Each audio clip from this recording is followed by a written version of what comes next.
Good morning, Kuhner country. Okay, my friends, ho, ho, ho, ho. You want to talk about throwing down the gauntlet.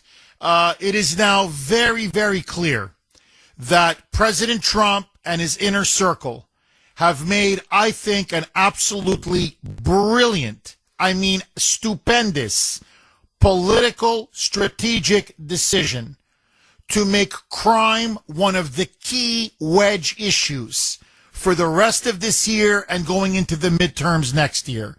There is no question, if you look at the polling, it is an 80-20 issue. 80%, in fact, almost 85%, support President Trump's law and order approach.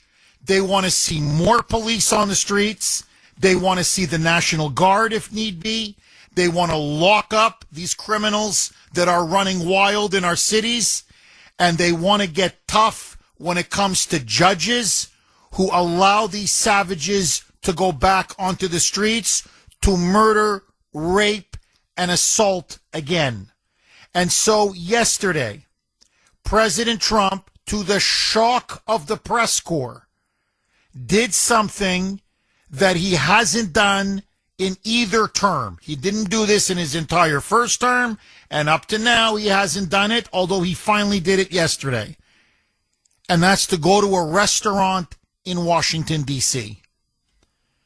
What the restaurants are complaining about for years is that the crime is so bad, especially when 6, 7 o'clock at night.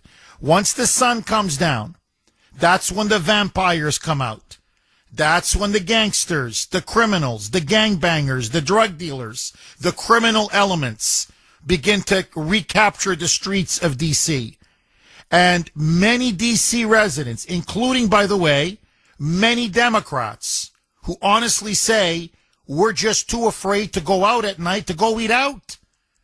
Forget going to the supermarket or whatever. We finish work and we head straight home and bolt our doors, lock our doors, and then we hunker down until the morning. Well, yesterday, President Trump went to Joe's Seafood Restaurant, which is right near the White House. And he took with him basically his inner circle. Vice President J.D. Vance, Secretary of State Marco Rubio, and Secretary of War, as it's now called, Defense Secretary Pete Hegseth. And they went to Joe's restaurant. And it couldn't be clearer.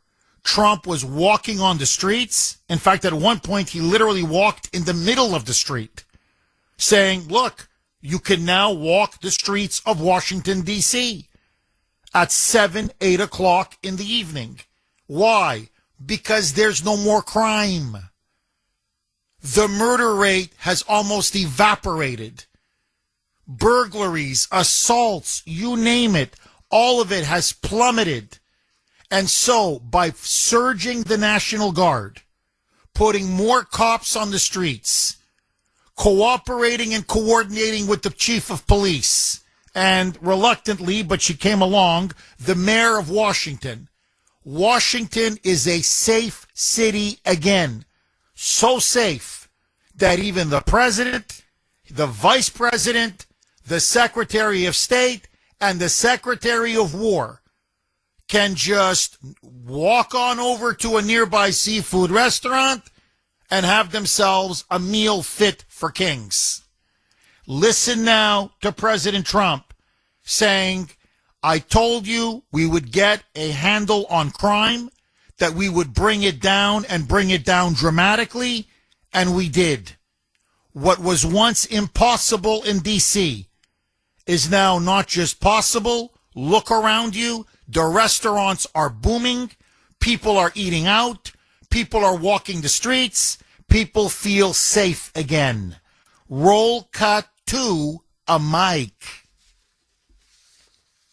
We wanted to take some of the members of the cabinet out to dinner to say, and here we are, we're standing right in the middle of D.C., which, as you know, about over the last year was a very unsafe place. Over the last 20 years, actually, it was very unsafe. And now it's got virtually no crime.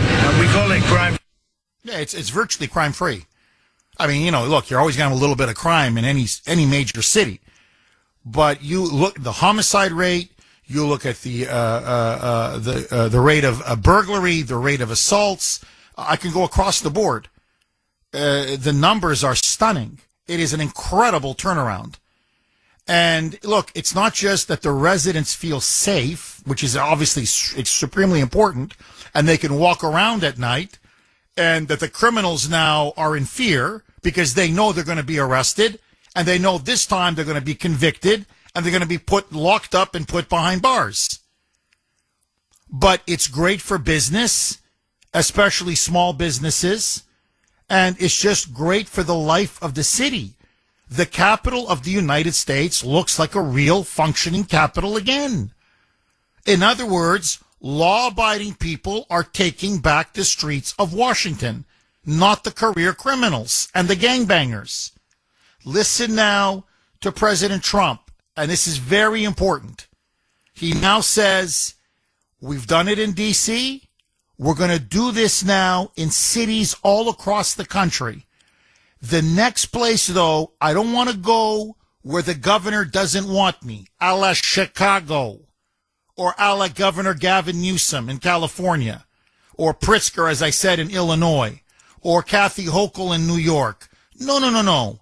I want to go to a state where the governor will welcome me in the National Guard, and the mayor will cooperate and work with us.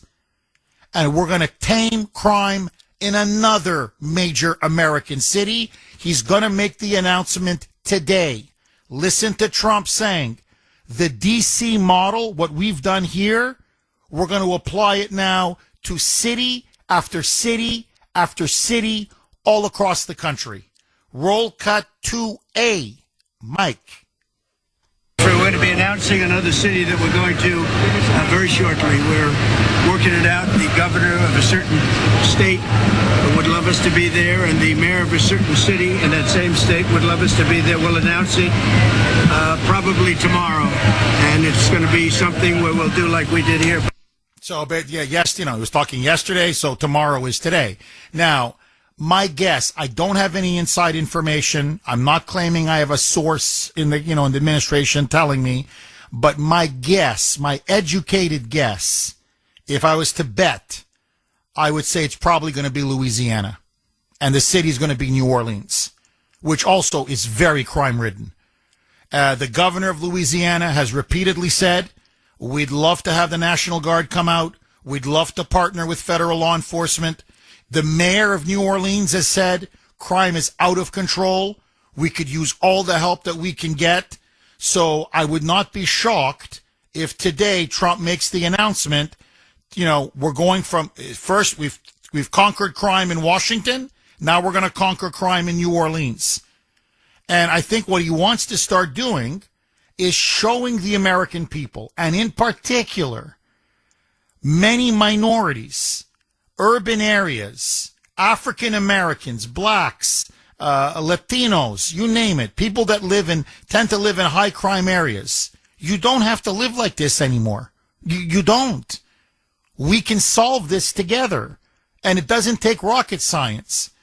You put more police on the streets, backed by the National Guard, and you put criminals in jail, and you keep them in jail. And guess what? Crime starts to go down. And before you know it, you've got a safe city again. Listen now to President Trump saying, look what we've accomplished. I am the president, and I'm standing here in the middle of the street. And look all around you. The shops are open. The restaurants are open. The shops are full. The restaurants are full. People are eating out. People are socializing. People now have a city that they can properly live in. Roll cut 2B, Mike. This city, here I am standing out in the middle of the street. I wouldn't have done this for 3 months ago, 4 months ago. I certainly wouldn't have done it a year ago. This was one of the most unsafe cities in the country. Now it's as safe as there is in the country. So we're here with cabinet members having dinner, and everybody should go out. The restaurants now are booming. People are walking. Thank you. Thank you. Now, just the thank you part is people in D.C., by the way, of all races, just so that you know, men, women, young, old, black, white, brown, it didn't matter. You can see people, the streets are full. It's like a sea change. It's like night and day. Before the streets were empty. Now the streets are completely full, and they're waving at the president. All of them. These are D.C. residents. And they're waving and cheering. Thumbs up. All of them. Thumbs up. Like basically, thank you. Thank you. Now, what is incredible is that the Democrats are now digging in their heels. And they now are opposing Trump's get tough on crime policies. They now don't want more police. They don't want the National Guard. 617-266-6868 is the number. Okay, the text messages already are starting to roll in. This is from 617. Jeff. Trump is playing the stupid Democrats like a trout. I love it.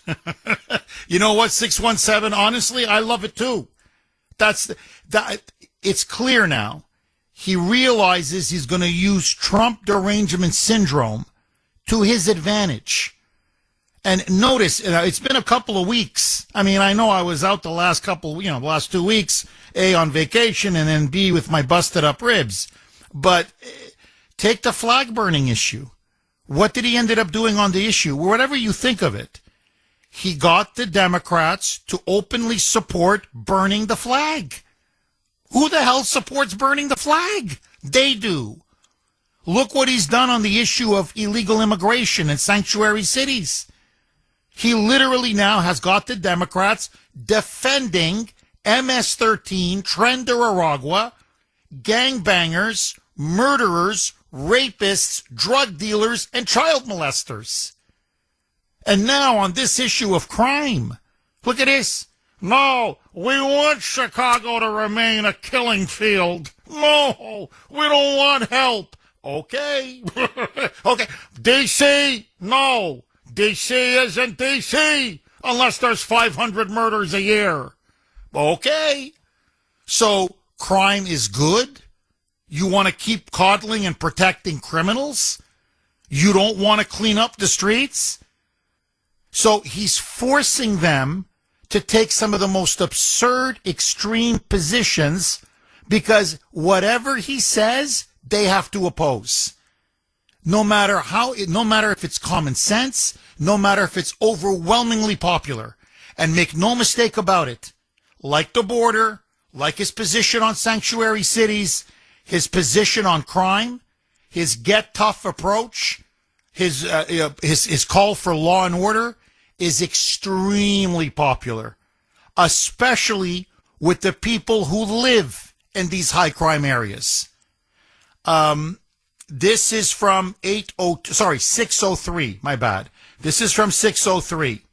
Jeff, a few weeks ago, I said to you that if President Bukele of El Salvador could clean up the crime in his country and take it from the most dangerous country in the world to one of the safest in just a couple of years, then by applying the same tough on crime approach, President Trump could clean up D.C. in just a couple weeks. I hate to say I told you so. But I told you so. Well, you did. That's Kevin out in New Hampshire. Yeah, Kevin, you're right. Really, you're completely right. And look, I have to say, in fact, let me play this cut. Let me just play this cut, and then I'll make my point. And by the way, I want to load up the lines, and the moment they're loaded, Kuhner Man's going to the best audience in the business, 617-266-6868. Listen now to Trump stating now the obvious. The sky, in other words, like the sky is blue. in a matter of 3 weeks. 3 weeks. Listen to the president. Roll cut to C, Mike.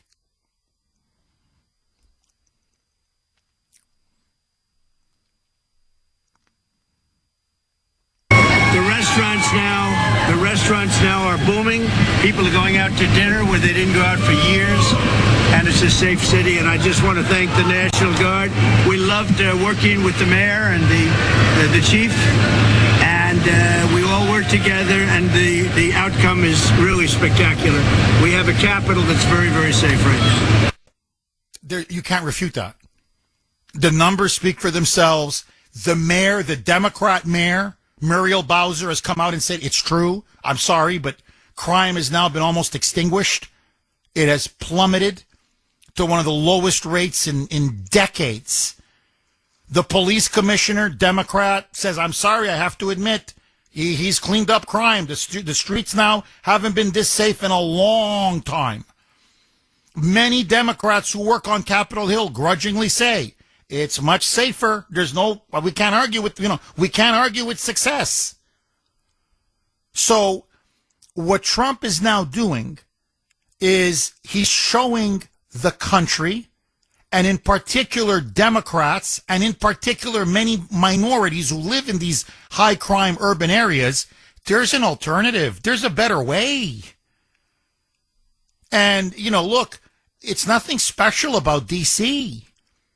What you do in D.C., you can do in cities everywhere. Now, my prediction, if he goes to Louisiana, and that's my suspicion, that because the governor's been saying for a while, we want him to come here. And the mayor of New Orleans has said, look, we got a big crime problem. We'd love federal assistance, even if it means sending in the National Guard. Do what you got to do. So I think he's going to go to New Orleans. We'll see, okay? But let's just assume for the sake of argument, you take the Washington, D.C. model and you apply it then to New Orleans. And I'm telling you then, Texas is going to call them. And they're going to say, Governor Abbott, why don't you come to Houston? Why don't you come to Dallas? Why don't you come to San Antonio? And before you know it, it's going to be city after city after city. And then Pritzker and Hochul and Healy and Newsom, and all of these blue state governors, and of course the mayors, Michelle Wu and Eric Adams and Brandon Johnson and the whole Karen Bass out in L.A., they're going to come across as even more extremist, more reckless, and more dangerous. Because their people are going to look to them and say, whoa, why are we living in a killing zone? Why are we living in such high crime areas when in city after city, all you got to do is surge in federal assets and change your approach on crime? You see, when you defund the police, as we predicted 5 years ago, when you have soft on crime district attorneys who are just letting criminals roam the streets, when you have cashless bail, when you don't punish crime, guess what happens? You get more crime, and you embolden more criminals.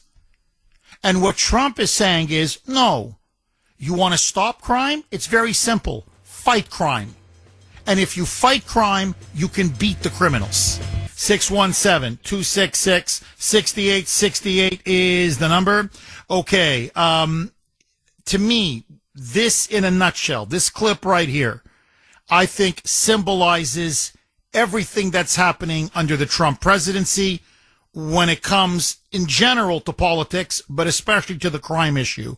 So here you have President Trump, who is taking his vice president, J.D. Vance, Secretary of State Rubio, Secretary of War, as he's now called, Pete Hegseth, out to Joe's Seafood Restaurant. Something they haven't done in the first term, they haven't done so far in the second term. Walking down the street, everybody cheering, pumping their fists. D.C. is a transformed city in just 3 weeks. It is so safe, the president and his inner circle can now just jaunt on over and have a nice seafood dinner. And 2 Democrat activists Two, managed to break into the seafood restaurant, sneak in. Listen now to the exchange. Roll cut for a mic. You're not welcome here! Yes, he is!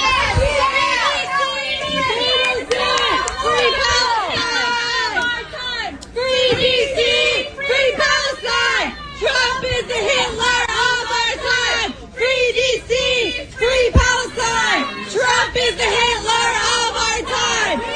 And then they're escorted out. So I don't know if you could hear in the background, but these two protesters, Antifa or BLM, these were BLM activists, are shouting, "You're not welcome here." But then you hear the patrons at the restaurant saying, "Yes, he is. Yes, he is." Like, hey, we're all able to eat out tonight because of him and his policies. Like, hello. And then these two idiots, they start chanting, "Free DC, free DC, free Palestine, Trump is the Hitler of our time." That's the Democratic mantra, the Democratic position in a nutshell. Free DC. From what? The National Guard? Like, think about how stupid this is. So, free DC from what? Safety? Security? Peace? Law enforcement on the streets? So what? You want to give the city back to the criminals and the gangbangers? They're defending criminality and crime. And then, free Palestine. You want to defend Hamas? Because that's what you mean when you say free Palestine. A Hamas-run Palestine. Who, by the way, are the Islamo-Nazis of our time. These idiots don't even know what Hitler is or was. And then all they have is, Trump is Hitler, Trump is Hitler, Trump is Hitler. Wee you. So, freedom and security equals fascism in the minds of the Democratic Party. Because they are so determined to stop Trump, to not have him succeed, to bring him down. I'm telling you, if he came out in favor of motherhood and apple pie, they would oppose it. As I said, if he came out and found a cure for cancer, they'd say, look at all the researchers he's putting out of business. Oh my God, they're all going to be on the unemployment line. How could he have done this? What you're watching in real time is the destruction of the Democratic Party on this issue of crime. Their Trump derangement syndrome has so driven them to extremes, to almost a form of political madness, that they are now openly protecting and defending criminals, gangbangers, murderers, drug dealers, rapists, and illegal aliens. And you want to know why Trump is doing well in the polls and the Democrats have never polled lower. So, let me ask all of you, double-barreled question. Number one, should Trump take the D.C. model and apply it to big cities all over the country? I'm not just talking New Orleans, but the big ones like Chicago, New York, Philadelphia, Boston, Seattle, Portland. In other words, should he do this for big cities everywhere? Is it time to call in the National Guard and surge federal law enforcement and really get tough on crime and criminals? I say yes. What say you? And the second question, are the Democrats now literally self-destructing on the issue of crime? Have they now become so pro-criminal that now they are marginalizing themselves and discrediting themselves? 617-266-6868. Let's go to Tony in Gloucester. Tony, you're going to kick us off. Thanks for holding and welcome. The answer to your question, Jeff, is yes, yes, and yes. Now, let me give you a little background. I'm a senior. I'm semi-retired in the construction business. I still do a little work. Like my fellow seniors, we have to pay our property taxes. Gloucester in particular, it just keeps on going up and up. Well, I'm going to tell you, the past couple of days, there's a Lowe's and there's 2 Home Depots I regularly go to. The illegals are gone. These places I go to every morning, there's van after van after van, truck after truck, full of illegals, packing up all kinds of materials for the day. It's just a joy to see, because I just couldn't believe it. I went from, in the first day, I went to 2 different Home Depots. No illegals. And we keep on hearing the different stories of ICE making arrests. They were in Clinton, Mass. Yesterday making a bunch of arrests. And I just want to tell everybody, keep it going. It's fantastic. I'm on the highway right now like I usually am. I have not seen any of these vans of these illegals. Well, I mean, Tony, you're right. You're absolutely right. And Holman announced this a couple days ago. They're hitting Boston again. They're going to do a big sweep, a big raid in Chicago. They're calling that Operation Midway Blitz. And Pritzker and Johnson are going crazy, but it doesn't matter. Trump and Holman are not going to be deterred. But in greater Boston, as you and I are speaking right now, there's an operation called Operation Patriot 2.0. In May, they did a big raid. They arrested about 1,500 very dangerous criminal illegal aliens. And now they're coming in for another big sweep. They say there are some serious drug dealers they want to get, a couple of pedophiles, and 2 rapists in particular that they want to nab and arrest. All of them, by the way, all of these criminals being protected by Healy and by Michelle Wu. It's disgusting. It's really disgusting. And because there's such a beefed up presence of ICE, you're dead on, Tony. The illegals now are scared. That's why they're not at Home Depot. That's why they're hiding in the shadows. Many are self-deporting. They realize now we better get out. If we ever want to try to come back in legally, we have to leave now. Because if we're caught and detained and deported, we're never going to be allowed to come back in again. So you're seeing now crime is going down. The illegal aliens are slowly being deported and being pushed out. And you're right. And Tony, what the statistics are now showing is, and it just makes common sense, because people are not hiring illegals anymore who are driving down wages and taking American jobs. In the construction business, native born, I don't mean native as an Indian, I mean native born as an American.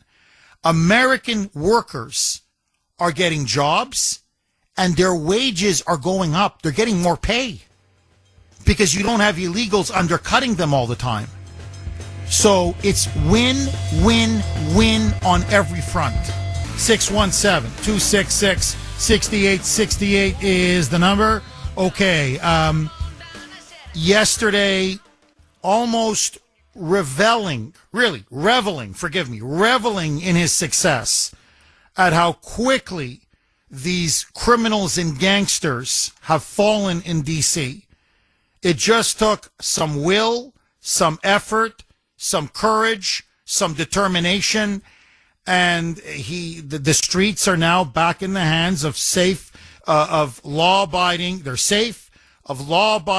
decent people again. And Trump was asked, what was your secret sauce? And listen to him give the answer. He goes, really, it's nothing special. We have to make a decision as a country. Do we want dangerous, savage criminals to continue to run wild? Or do we want to have a society that is civilized and based on law and order? Listen now to Trump. Roll cut 4. Forgive me, Mike. Roll cut 5, Mike. For far too long, Americans have been forced to put up with Democrat-run cities that set loose savage, bloodthirsty criminals to prey on innocent people, really very, very innocent people. In every place, they control radical left judges, politicians, and activists, and they've adopted a policy of catch and release for thugs and killers. He's completely right. You know, catch and release for illegals and catch and release for American criminals. You know, citizens. It does, you know, whatever. Catch and release at the border, catch and release when it comes to crime and criminals on our streets. And what do you think happens? Well, the criminals end up taking over.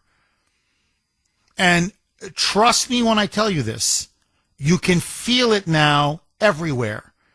The murder of that Ukrainian refugee, that legal immigrant in Charlotte on that rail car, Irina Zarutska, by that animal, DeCarlos Brown, it's like it snapped something in the American psyche. People are sick of it. They are just sick of it. They're sick of the hypocrisy. They're sick of the media lies. They're sick of the coddling of the criminals. And Trump mentioned that yesterday as well, saying, no, enough is enough.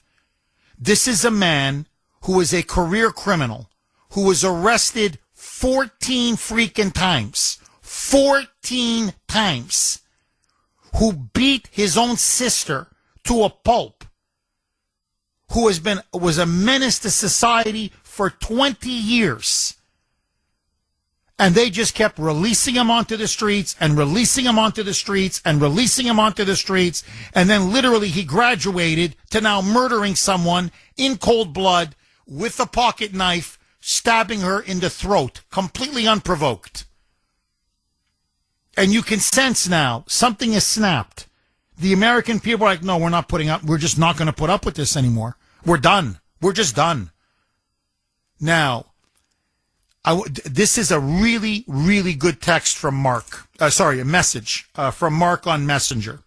And here's what he writes. Jeff, do you think if Donald Trump fixes more cities regarding crime with the National Guard, and maybe in some blue states, some blue cities and states, do you think option A, Michelle Wu, Brandon Johnson, the mayor of Chicago, Maura Healey, the governor of Massachusetts, Pritzker, the governor of Illinois, will they finally cave and allow the National Guard and federal law enforcement to come and help assist in bringing down crime? Or are they going to embrace option B? They will continue to let their respective cities and states go right down the toilet. I'm going to go with option B, Jeff. What say you? You're a genius, Mark. I told you this. I told you this before. I'm telling you again. You're a genius. You are completely right. You watch when he takes this show to New Orleans and the crime rate drops like a stone. And then he takes it to Houston and Dallas and it drops like a stone. And you can pick other cities. He goes to Miami and it drops like a stone. Do you think Pritzker and Healy and Hochul and Newsom are going to say, oh, geez, we were wrong. Please, Donald, send in more federal law enforcement. Please send in the National Guard. Let's crack down on crime and really clean up the streets. You know what? We're going to partner and coordinate with you, Donald. We're going to work together. No. No way. Because they are so consumed with hatred, with this Trump derangement syndrome, that they don't give a damn. They're willing to let their cities burn if need be, just to spite Trump, to oppose Trump, to resist Trump. And I think this is where the Democrats are. I'm not talking about the Bills in Sudbury. Okay, the Bills in Sudbury, those are, Hitler in the bunker types. They're going to be with the Democratic Party right off that cliff to the bitter end. But to moderate Democrats, sensible Democrats, independents, especially people who live in these cities, they're going to look at this and say, so you guys want crime? So you want the killings to continue, the murders?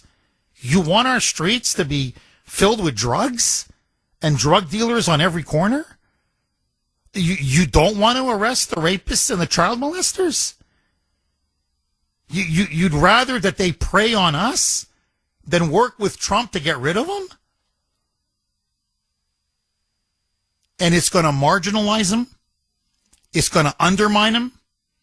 And eventually you're going to see the Democratic Party, if they continue down this road of far left woke socialism, really anti-Americanism, communism, the Democratic Party is going to implode in front of our eyes.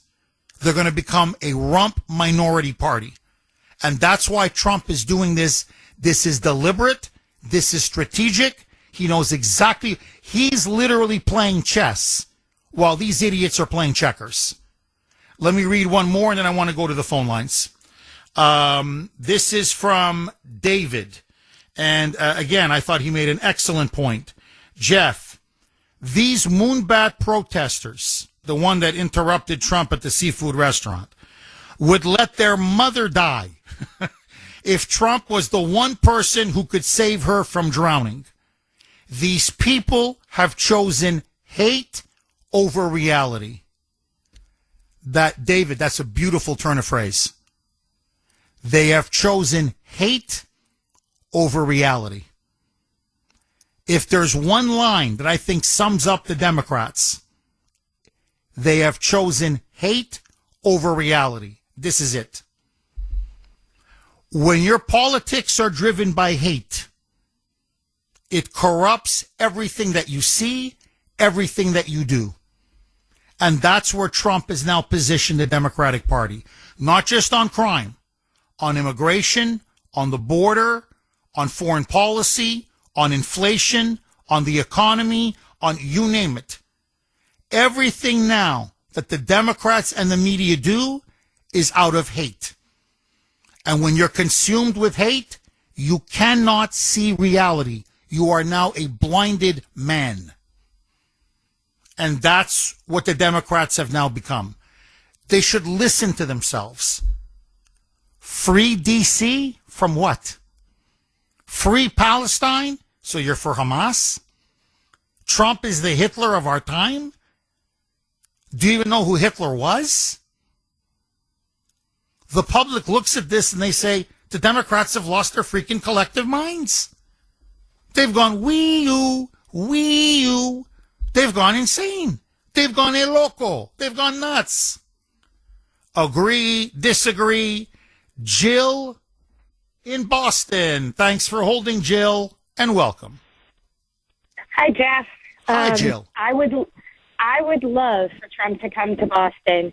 I have two daughters who are nurses who work at the Boston hospitals, and they are constantly on the T alone.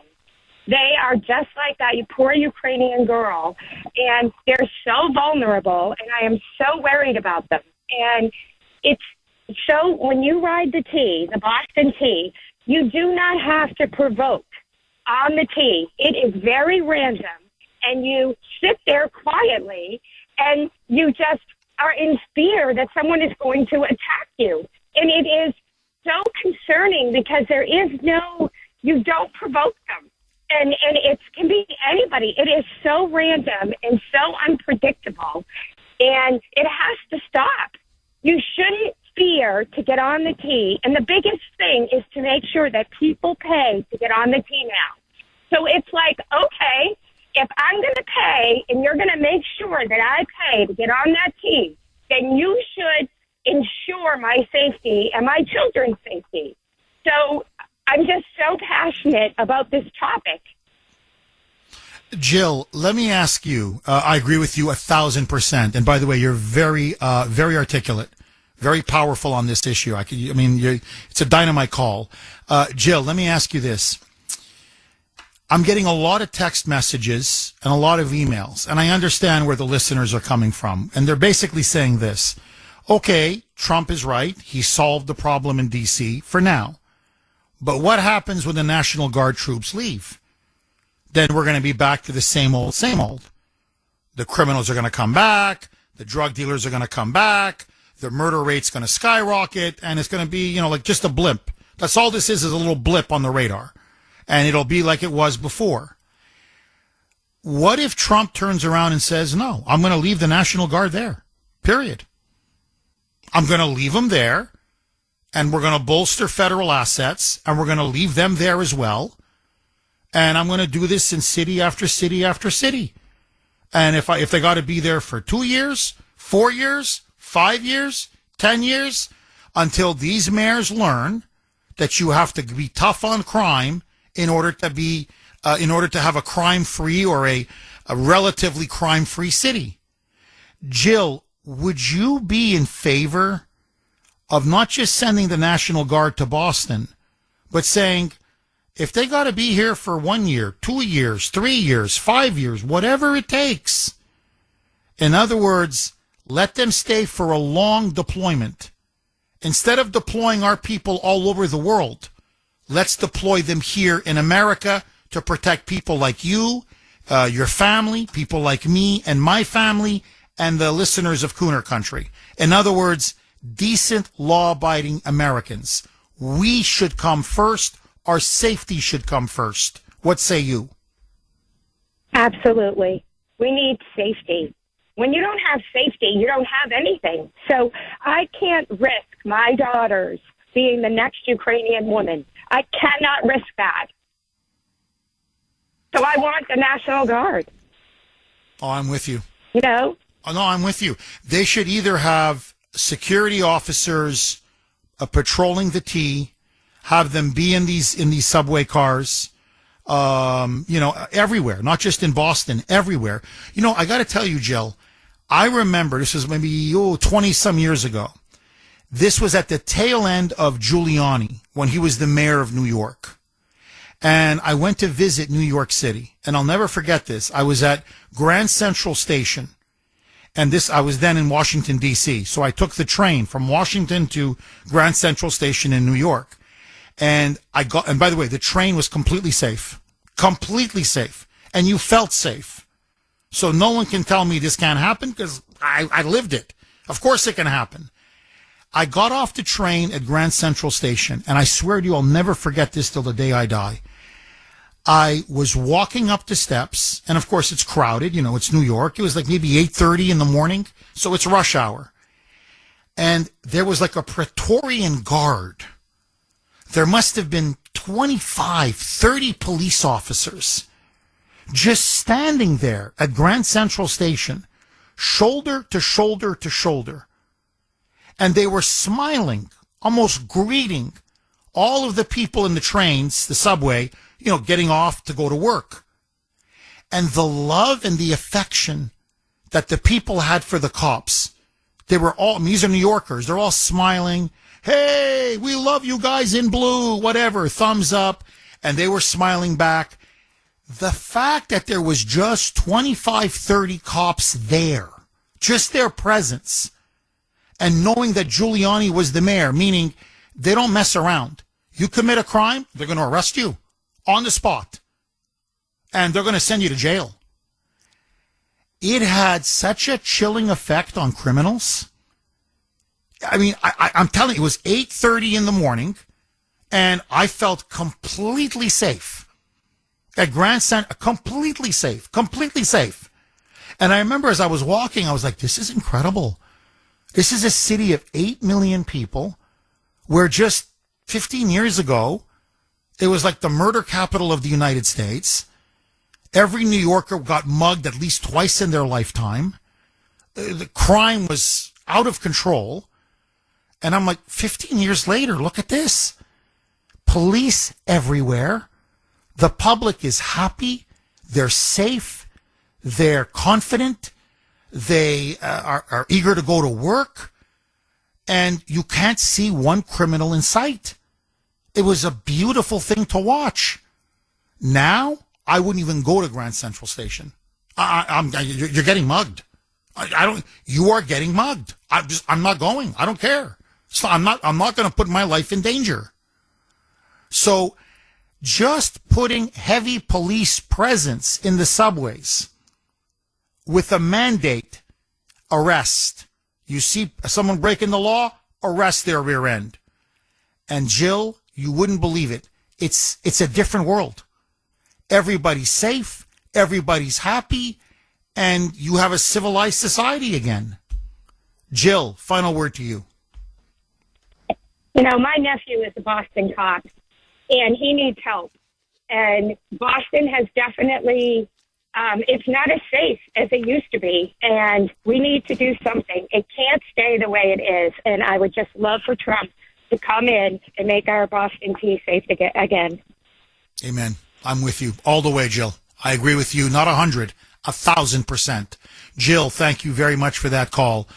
Just super quick, because Trump did talk about Irina Zarutska, the poor Ukrainian refugee, legal immigrant that got stabbed by that animal in Charlotte.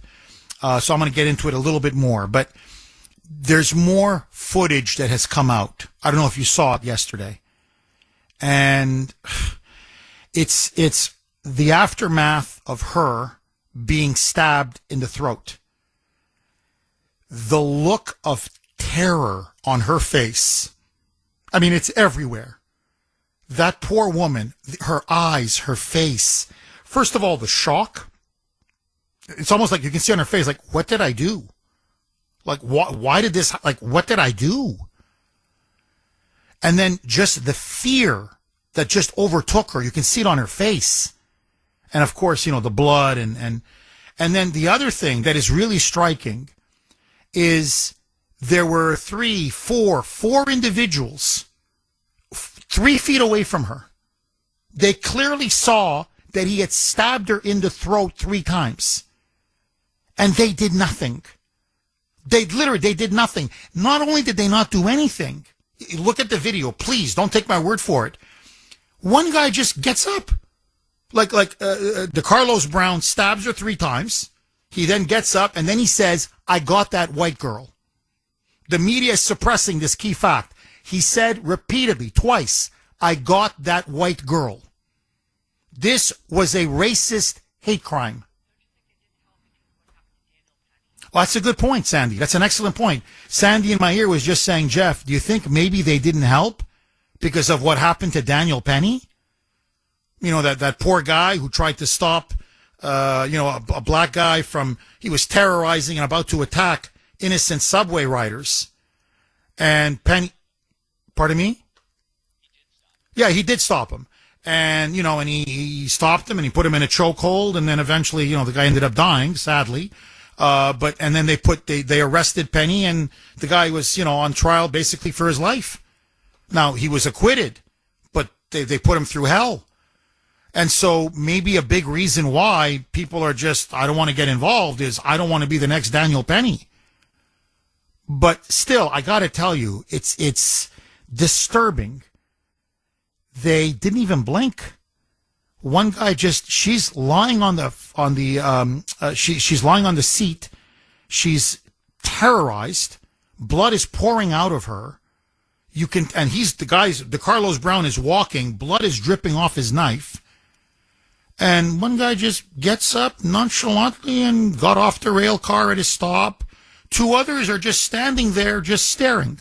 They're just like staring at her. Like just looking at her. Just like, I don't know, like people watching. No one picked up the phone. No one called 911. No one walked up to her and tried to hold her or put some pressure on the wounds, to maybe stem the bleeding a little bit or whatever. Give her a bottle of water or anything. I don't know what to say. Honestly, it's beyond chilling. Beyond chilling. 617-266-6868. Secretary of Transportation, Sean Duffy, is now launching an investigation into the Charlotte transit system. And if he finds, and I'm telling you he will find, that they had no security anywhere on that transit line, similar to the T that we have here, there's no security. No police officers anywhere, no security anywhere, basically leaving everyone to themselves, letting them just basically twist in the wind. He's going to cut all federal funds, to the Charlotte Transit Authority. And he should. He should. You have to have police and security now on buses, subways, train cars. If you're going to let criminals loose, you have to give the people some kind of shield, some kind of protection. 617-266-6868. Mike, do I have time to squeeze in one more call? Nope. Okay. I'm going to hang on, Derek in Brighton. I'm going to come right back to you. Let me ask all of you. Trump now, Washington, D.C. is a crime-free city, or a mostly crime-free city. He has achieved his goals. 617-266-6868 is the number. Okay, we're going to continue to take your calls, I promise. But first, it's Wednesday. It's about 7:20-ish. You know what that means. Truth or troll. Take it away, Mike. And now, America's favorite game show, where you get to decide on the Kuhner Report. This is Truth or Troll. All right, today's Truth or Troll comes once again from President Trump, where in the wake of him blowing up that Venezuelan cartel drug trafficking boat, is asked by a reporter if he is considering attacking cartels inside of Venezuela. Are you considering attacking the cartels inside of Venezuela? You attack? What you're going to find out. You're going to find out. You're going to find out, Jeff. So what do you think? Is he just saying that? Or is he being dead serious? Or he very well might go in? Because the way he said it, you're going to find out, kind of sounds like he might be leaning towards going in. Well, you know, Mike, I don't know if you agree with me on this, but I find Trump hilarious. And I don't mean that I'm laughing at him. I mean, I'm laughing with him. I just find him very funny. The way he delivers his lines, how he plays with the press and the media. I find him funny. I don't know why. I just like, well, you're going to find out. I just love the way he just slaps them around. No, Mike, I don't think he's trolling on this one, Mike. I don't know what you think, but to me, I think he's seriously considering we're not just going to hammer them on the sea. We're going to hammer them on land as well. In other words, it's a shot across Maduro's bow, the dictator of Venezuela. You keep harboring these narco-terrorists, and you're going to see some strikes on your soil, on Venezuelan territory. In other words, Tren de Aragua, you can run, but you can't hide. So I think he's telling the truth here, Mike. I agree. I think he might actually seriously go in. I think he's definitely very serious. And, you know, he doesn't want to tip his hand. So that's why he does the whole, well, you'll find out. You know, he likes to keep his options open. But you know what? Let me ask the audience. When President Trump said you're going to find out whether the United States will launch more strikes on Tren de Aragua and narco-terrorists, this time within Venezuela itself, was he A, telling the truth, B, trolling? You know my position. You now know Mike's position. We both think, no, he's serious. But I want to hear from you. You can vote on our webpage, wrko.com/Kuhner, Kuhn as in National ER. You can also vote via X. And again, last night, on this whole Irina Zarutska affair, the murder at that Charlotte rail car, I was very active on X. You can vote there. My handle, at the Kuhner Report, all one word, Kuhn as in National ER. Now, many of you are going to ask again, why do you always spell your last name, Kuhner man? I swear to you, to this day, I get emails where people misspell my last name. I had a wonderful email. Somebody wrote to me yesterday, very thoughtful email, like 4 or 5 paragraphs long. And this is how it starts. Mr. Kuhner, comma, Kuhner.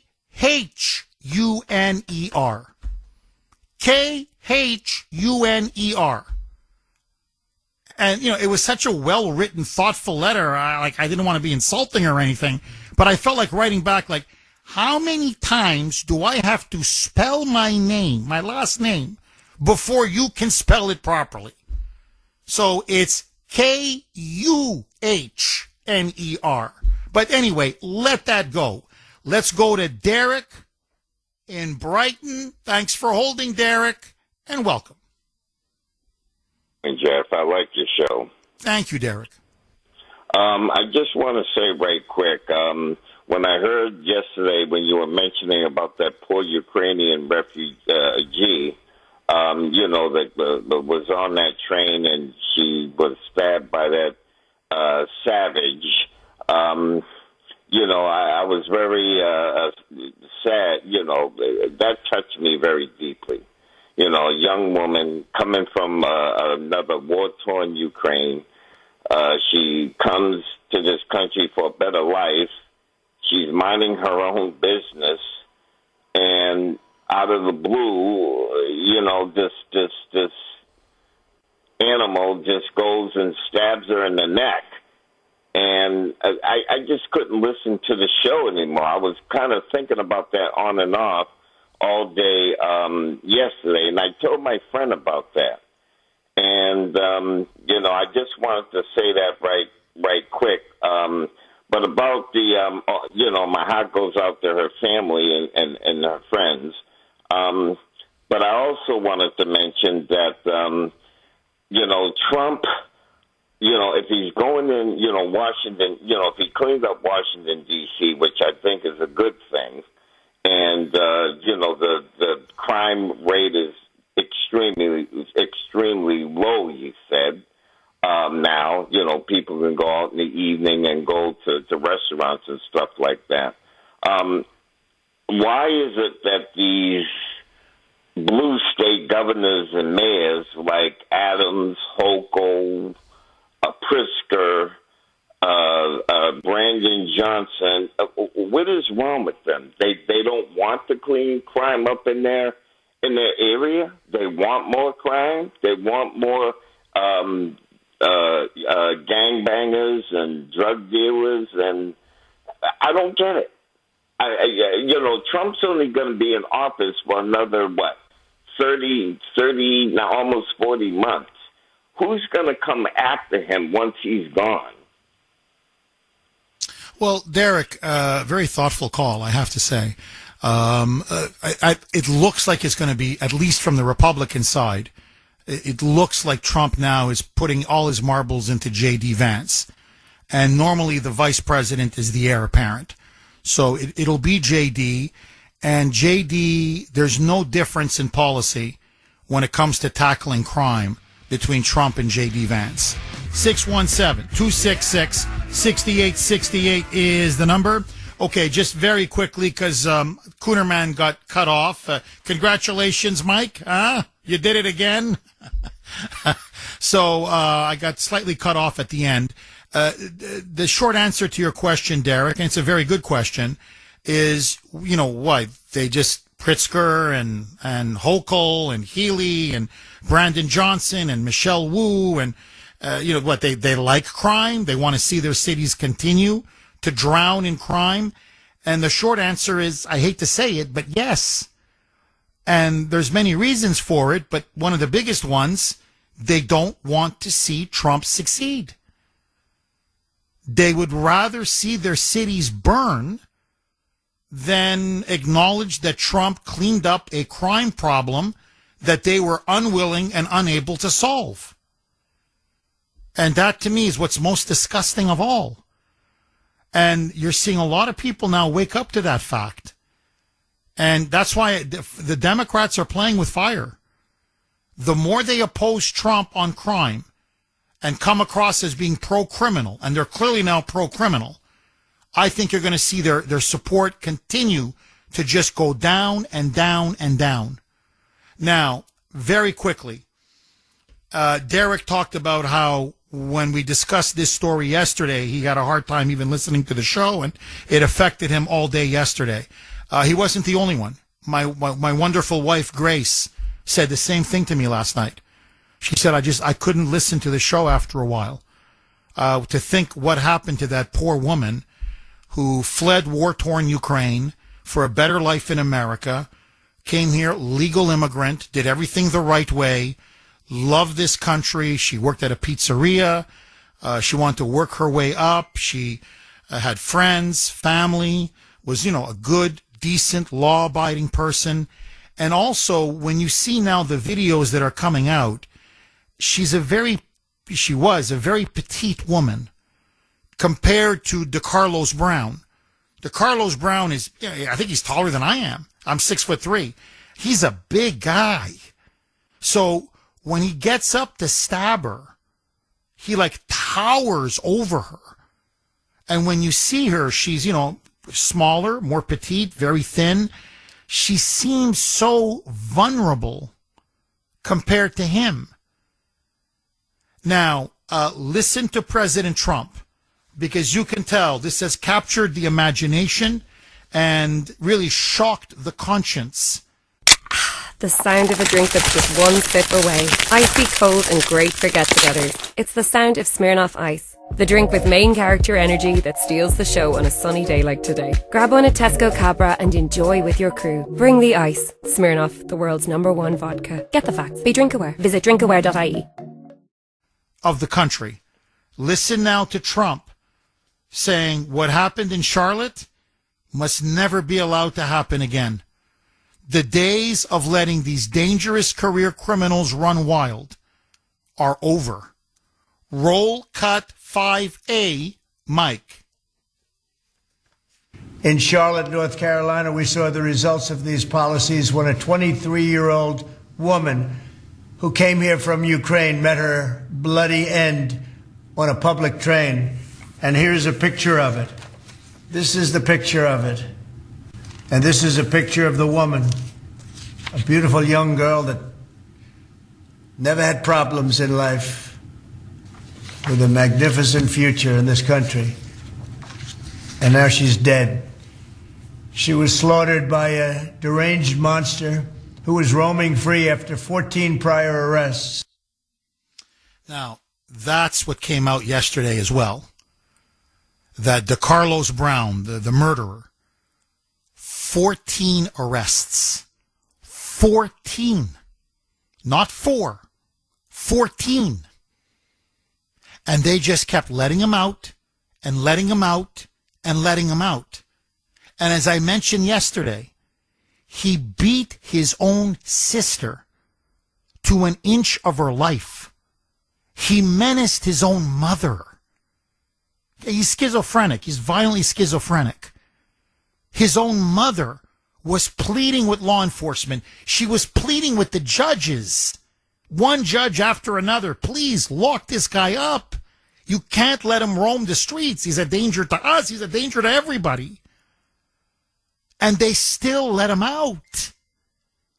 Now, this issue, I'm telling you, is destroying the Democrats. Listen now to Trump. Here is the only statistic you need to know. Listen now to Trump. Of the 25 largest cities in America, 24 with the highest crime rates are run by Democrats. 24 of the 25 biggest cities in America with the largest crime rates are run by Democrats. Roll cut 5B, a mic. We cannot allow a depraved criminal element of violent repeat offenders to continue spreading destruction and death throughout our country. We have to respond with force and strength. We have to be vicious just like they are. It's the only thing they understand. 24 of the top 25 most dangerous cities in America are run by Democrat mayors.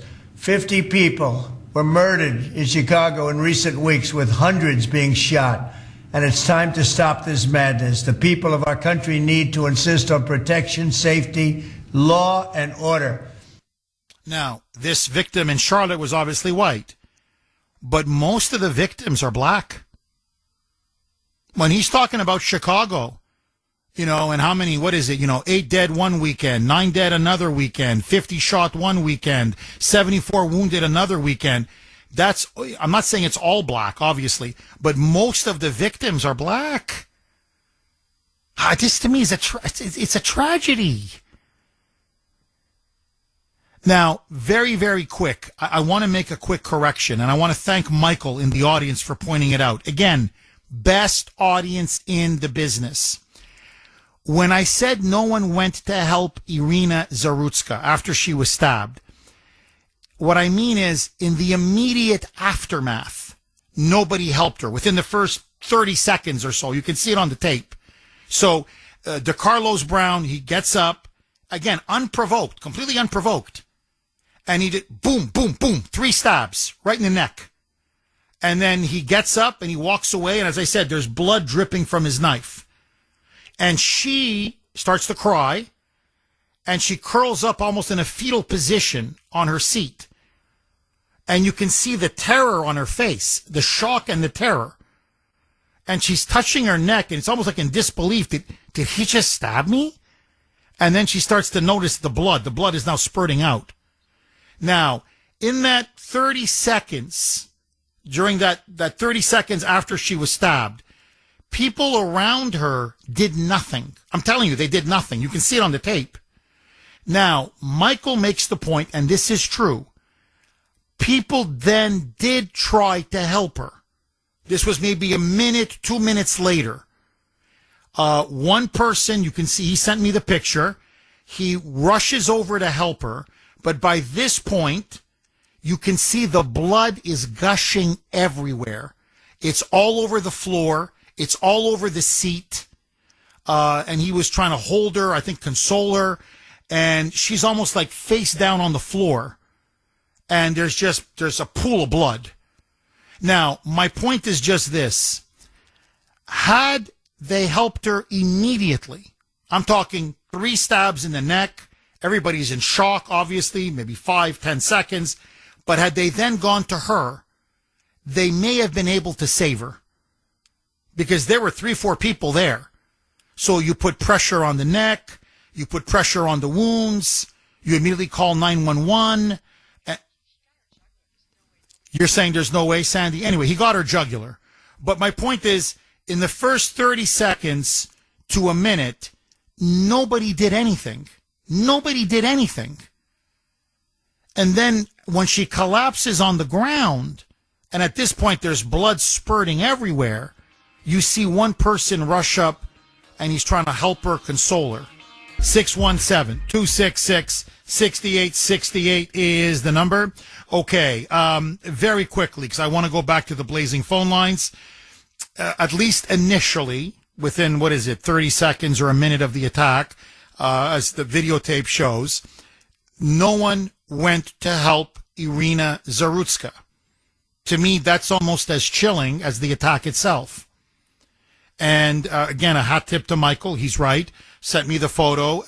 Maybe about a minute later, someone did rush over to her and try to help her. By then, as I said, she was on the ground. Blood was everywhere. Now, the reason why I'm talking about the first 30 seconds or 40 seconds, when you see people just get up, they're bystanders and they're 3 feet away from her. And they saw clearly that she was stabbed right in the neck. And they just, get up like nothing happened. La da da, and they get off they get off at their stop, or some are just staring at her. They're not doing anything. The question I have for all of you, it's the Kuhner Country poll question of the day. And I would really like as many of you to participate in this as possible, because I really want to get the temperature of Kuhner Country on this. By the way, the poll question of the day is always sponsored by Mario's Quality Roofing, Siding, and Windows. Are Good Samaritans a thing of the past? Sandy was the one who thought of this question. I think it's an excellent question. Are we living in a different era or a different age where, the Good Samaritan that I grew up with, frankly, And that to me, I still look as I mentioned my story, that I told about the bus in Croatia, my accident, where I said to myself, no, if this was in America, I fall down these stairs, smash my ribs, people are going to come and help me. They're not just going to stand there and do nothing, as they did at that bus in Croatia. But that's because maybe I'm living in the past. I don't know. But to me, I always thought, and still do in my heart of hearts, believe that the Good Samaritan is alive and well in the United States. I refuse to accept that this is going to be the new normal. But are we now living in a different age and in a different era? Are Good Samaritans a thing of the past? Is this going to be what life's going to be like, at least for a while? Someone gets stabbed, someone gets shot, someone falls down the steps of a bus and fractures his left ribs, whatever it may be, and nobody lifts a finger, nobody does anything. A, yes, they are a thing of the past. B, no, they are not a thing of the past. So far, it's 68% yes, 31% no. So you can vote on our webpage, wrko.com/Kuhner, wrko.com/Kuhner, Kuhn as in national ER. You can also vote via X. And again, last night, boy, was I active on X. My handle there, all one word, at the Kuhner Report, Kuhn as in national ER. My head says yes. My heart says no. My heart doesn't want to believe that that Good Samaritans are a thing of the past. At least not in America. But after what I saw, that video footage of what that savage did to Irina Zarutska and the way so many around her behaved, I think yes may be the answer. I mean, anyway, I want to hear from you.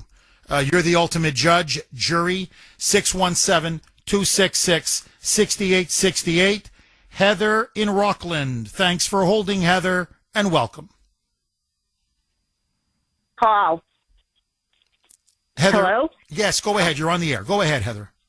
Oh, I was just calling about the you mentioned about a text earlier in the show, and he asked A or B, and do you think it's going to be worse or be better or worse if the National Guard comes in with these governors? And I think that these governors and stupid mayors like Mayor Wu are going to double down.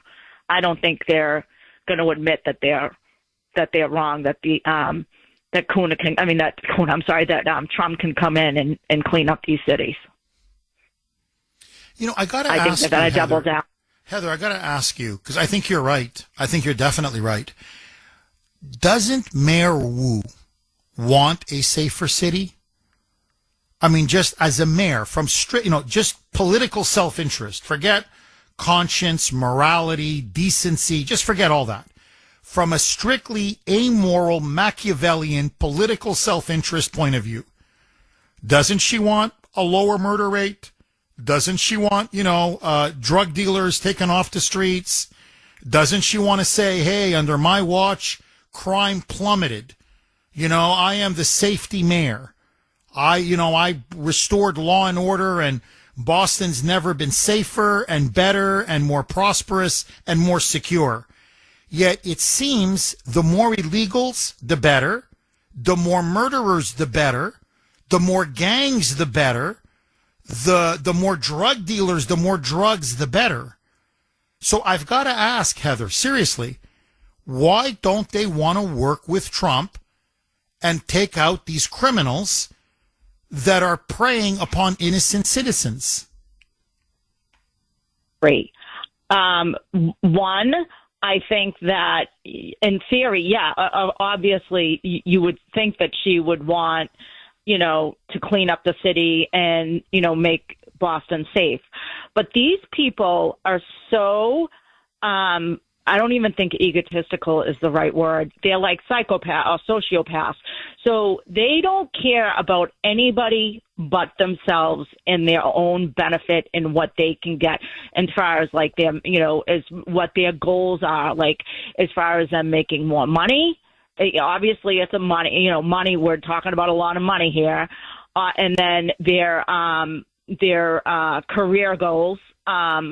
So they don't care about doing anything than to benefit them. I mean, and it's just that's the only thing I can think of, and it's stupidity. It's yeah, I mean, I look, I see some of these like stupid, and now I got to call these people stupid. I really do, because they, like you always say, I agree with you. You always say that these liberals are mentally ill. Well, I 1000% agree with you. And I see some of the stupid stuff that they post on Facebook, and I just got to shake my head. And now I won't even comment, because it's just like, I can't get in piss and matches with stupid people. You just can't. You're not going to win. It's just the stupidity. I can't get over some of the stupid stuff that they put on there about Trump and stuff, and him, like I posted something and then someone said something back like, oh, well, he's corrupt and he has a lot of friends and a lot of corrupt friends. And I'm like, are you stupid? Like, he lost money becoming a president. He lost $1 billion. He didn't make money. Yeah. Literally. I'm not kidding. He lost $1 billion. He's the only guy to ever go to Washington, ever, and lose money. Everyone gets rich in Washington. Him, he loses $1 billion. But please, keep going. You're on a roll. I get so angry, and then I feel like, these people are so stupid. I want to know where they get their information from. Like, I don't get it. And then it's like, and I have someone personal to me that's very similar to this. And it's like, I can't even talk to her. Like, it drives me out of my mind, because the stupidity is just, and then they're like, and then yesterday I almost blew my mind. I saw this post, and this from a white woman. I went to high school with her. And it said she posted a meme on Facebook with Trump, J.D. Vance, and I want to say Rubio, I can't remember, and said something about, I can't exactly remember, but it had something to do with like them being white and white privilege. And I'm like, okay, but Obama made a ton of money being a president. So like, what does it have to do with them being white? Like now we're like, going back to the race thing, like, because they're white. It's like, really? I'm so sick of this racism against whites. It really bothers me. Well, no, look, I can't even. I'm so happy you touched on that, Heather. Listen, you hit the nail right on the head. Look, 2 points very quickly, and then I promise I'm going to get to other callers. But Washington D.C. Okay, I used to work in Washington 10 years at the Washington Times, and I've been in that city. I can't tell you how many times I took them. They call it the Metro, the subway. I've been to every part of Washington D.C. Washington D.C. is an overwhelmingly black city. All of these government workers, everyone, they either live in suburban Virginia, Northern Virginia, or they live in Maryland, which is where I used to live, in Maryland. Most of the people who actually live, I'm talking reside in D.C., with a few exceptions, it's over 90% black. Now, if Trump was such a racist, just think about it. You think David Duke, here, let's just take him, okay, notorious white supremacist, you think he would lift a finger to help Washington, D.C.? You think he would sit around and say, boy, all this black-on-black crime, we got to ride to the rescue and help these poor, innocent, law-abiding citizens, these poor black people who are living in fear and being murdered and slaughtered and burglarized and mugged on a daily basis. No, what would a white supremacist say? Let them slaughter each other. What the hell do I care? So here you have a supposedly white supremacist, racist, Hitlerite president who is putting immense political capital to predominantly save the black residents of Washington, D.C. from predatory criminals. Like, hello? Hello? The last thing Donald Trump is a racist. The last thing his policies are racist. Now, furthermore, you mentioned anti-white racism. Again, I said it on X. I'm getting a lot of blowback. I'm going to say it again because it's the truth. What you saw, what we all saw on the video of that vicious attack in that light rail train in Charlotte was a racist hate crime. There were African Americans around DeCarlos Brown. There were 4, in fact, African American men, all of them men, around him. They were sitting maybe 3 feet away from him. He didn't attack them. It's when Irina Zarutska walked in, a white woman from Ukraine, with her baseball cap, scrolling on her phone. She sat right in front of him, didn't even notice him.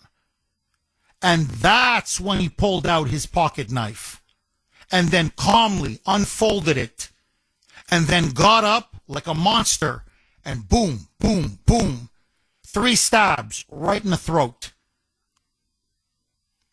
And then as he walks away, he's caught on tape. He said it twice, not once, twice. I got that white girl. I got that white girl. This was black on white. This was a black on white hate crime. He didn't attack the people around him who were black. He attacked the white woman that happened to sit in front of him. Now, the only reason why I'm mentioning this is blatant anti-white racism. This was a racial attack. And as I said on X, and I'm going to repeat it, imagine if the situation was reversed. Oh my God forbid. That it's a white man and there's a black girl, 23 years old, innocently sitting in front of him, and he's surrounded by other white men, and he pulls out a pocket knife and he stabs her in the neck 3 times, and she falls to the floor, blood spurting everywhere, and he's walking away saying, I got that black girl, I got that black girl. Can you imagine what would happen to the country? First of all, the media would not have ignored the story. You wouldn't have had this corporate media silence that we've had for weeks and weeks on this story. There would be massive outrage. Oh my God. It would be saturation coverage 24/7. Trump would have to denounce it. They would blame Trump. They would blame Republicans. They would blame me. They would blame you. They would blame every white person in the United States. They would throw in slavery, Jim Crow, KKK. Oh my God, it'd be for weeks and weeks. Commissions, investigations, hate crimes, civil rights. The DOJ has to get involved. It would dominate the news day and night, day and night. But if it's a white girl butchered by a black man, nothing. National media silence. And the question is why? Why? Because it goes against their entire propaganda. It goes against their entire narrative. Whites bad, blacks oppressed. Whites oppressor, blacks oppressed.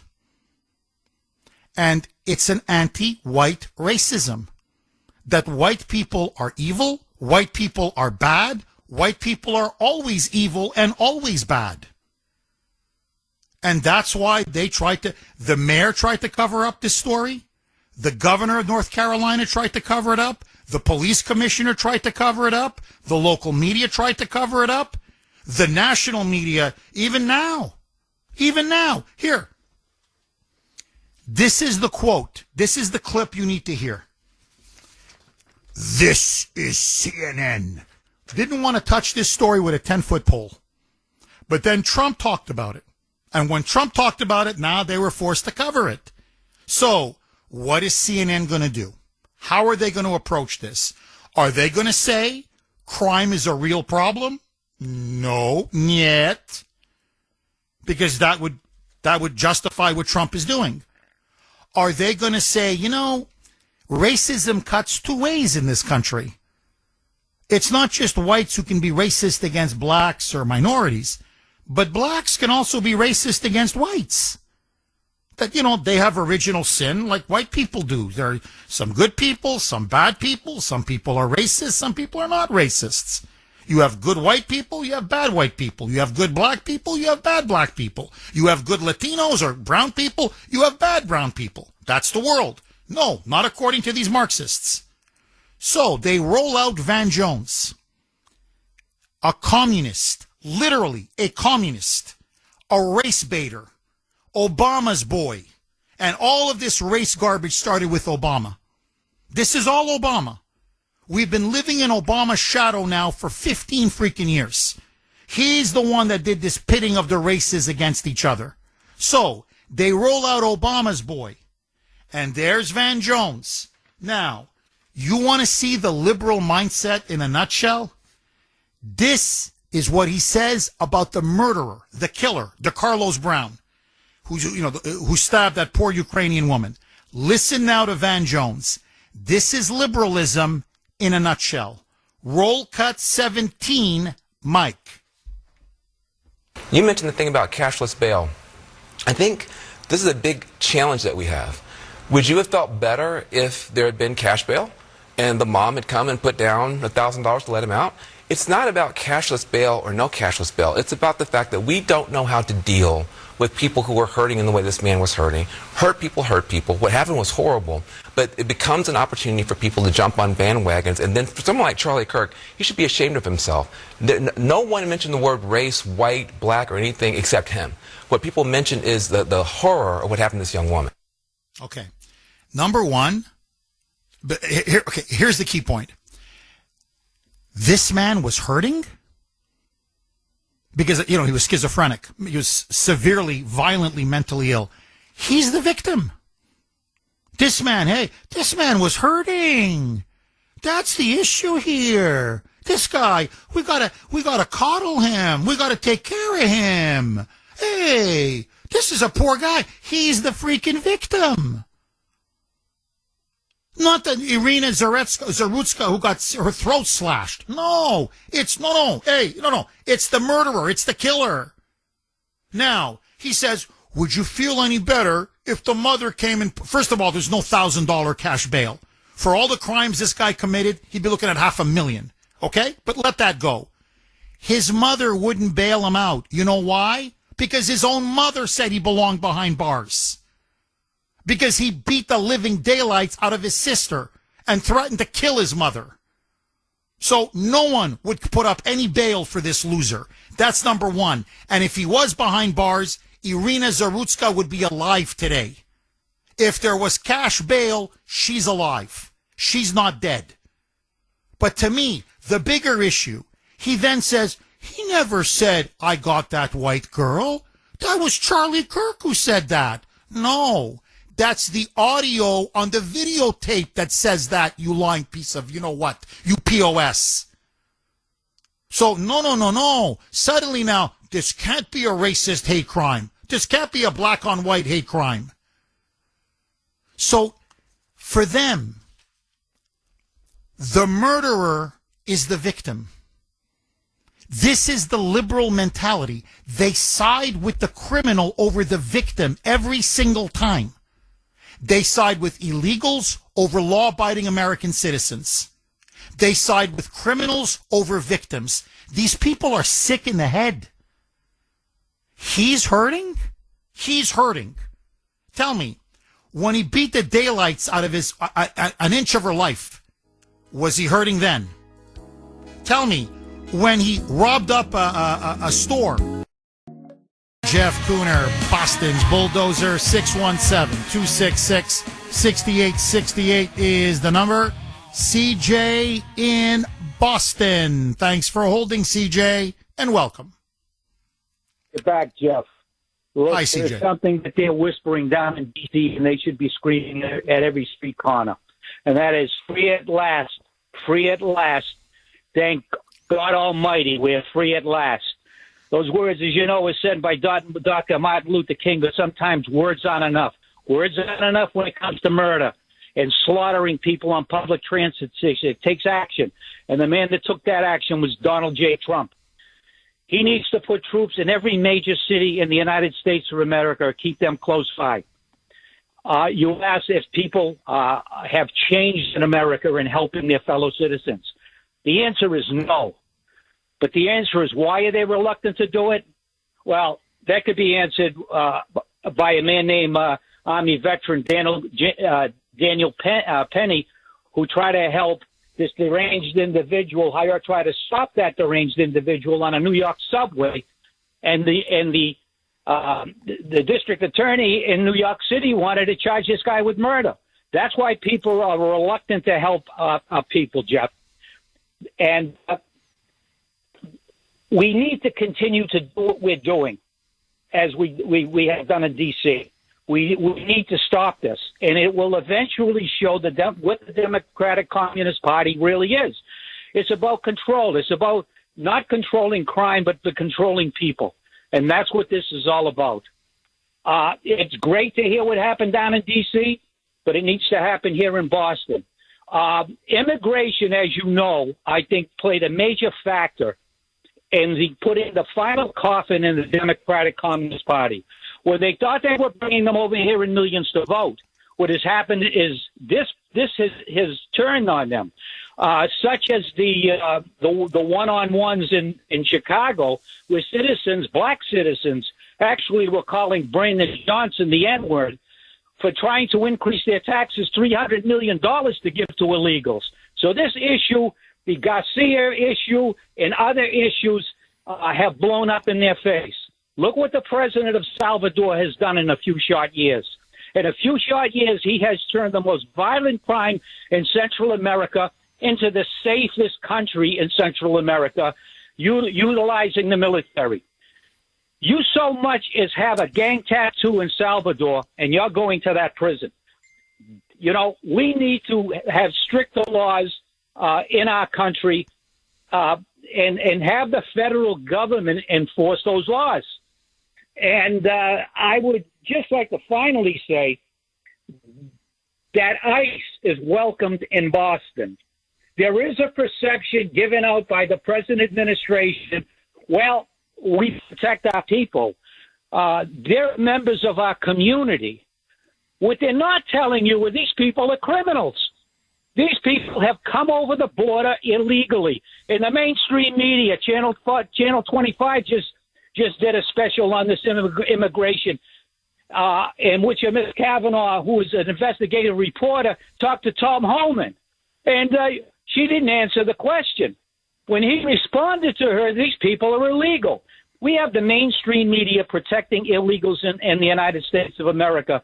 And what they're not reporting is that when you cross that border undocumented, you are illegal. You don't belong in this country. And this is the only country in the world that I know where you can go in, overstay visas. That's what they're doing. They just did it at that battery plant. They're coming over on visitors' visas going to work. They're coming over on visitors' visas going to college. That's why Trump wants the records of these people who are coming in from foreign countries, going into our colleges, utilizing federal dollars to educate these people who go back to their countries and use the knowledge that they've gained here against the United States. So to Tom Homan, I have a request, Jeff, if it's all possible. I was wondering if Mike could play for Tom Homan. Please come to Boston. I'd like to hear that because I want to see ICE saturate the streets of the city of Boston. I want to see them saturate the Commonwealth of Massachusetts. And for Maura Healey, the governor of Massachusetts, to say that this is not a sanctuary state, all you have to do is look at the housing food program and every aspect of giving illegals free gifts to come to Massachusetts.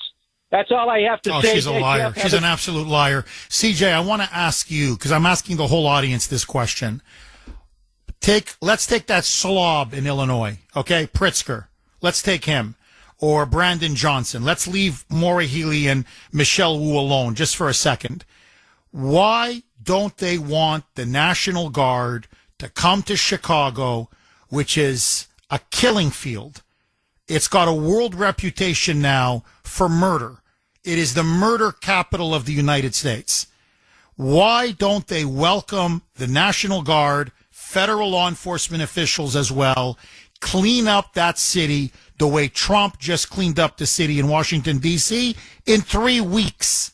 What are they afraid of? Why don't they want the National Guard? Is it to hurt Trump politically? Is it because they want crime? Is that what it is? Do they want to see their cities flow in blood? Why don't they want the National Guard and more federal law enforcement to partner with state and local law enforcement and do a real crackdown on crime? What are they worried about? Objectives of the Democratic Communist Party has always been control and control over the people. But what they don't want to control is the crime. They want people to come home from work, shutter their doors, close their windows, lock their doors. 617-266-6868 is the number. Okay, quick reset. I want to go right to the phone lines. So President Trump yesterday, as I led the show with, went with his Vice President, J.D. Vance, Secretary of State Marco Rubio, and Secretary of War, as he's now called, Pete Hegseth, really Trump's inner circle, to Joe's Seafood Restaurant. In other words, D.C. is so safe, the president was able to eat at a restaurant. In fact, he walked the streets. He was on the sidewalk, even the middle of the street. People were cheering him on. And even the anti-Trump press corps had to concede. The restaurants are now packed. People are walking outside. The streets are full because the streets are safe. Crime has absolutely plummeted all across Washington, D.C. because Trump surged the National Guard and federal law enforcement working with the mayor of D.C. and the police commissioner. And so the murder rate now is almost it's almost evaporated. Murders are almost non-existent. Burglaries way down. Robberies, muggings down to historic levels. And Trump now, and this is what's frightening the Democrats, Trump then threw down the gauntlet. You want to know what they're afraid of? Here it is. Listen to President Trump. This was a video that he sent out on X and through the White House, a message to the entire country. Roll cut 5C, Mike. We have proven that it can be done because we did it right here in D.C., in District of Columbia, the capital of America, was a bloodthirsty, horrible, dangerous place, one of the worst. And now it's a crime-free city, and we're going to keep it that way. It can be done. It can happen fast. All we want is, please, Mr. President, we need help. Chicago needs help. Other cities need help. We'll do what has to be done because we're going to make America safe again, and that includes our big cities. We're going to make those cities safe. Thank you. Now, he's completely right. It was a 3-week transformation. It didn't even take a month. Now, Trump is going to announce, as I said earlier, another state and another big city where they're going to be sending in the National Guard. They're going to be asked by the governor and the mayor to come in. So people are speculating it's most likely going to be Louisiana.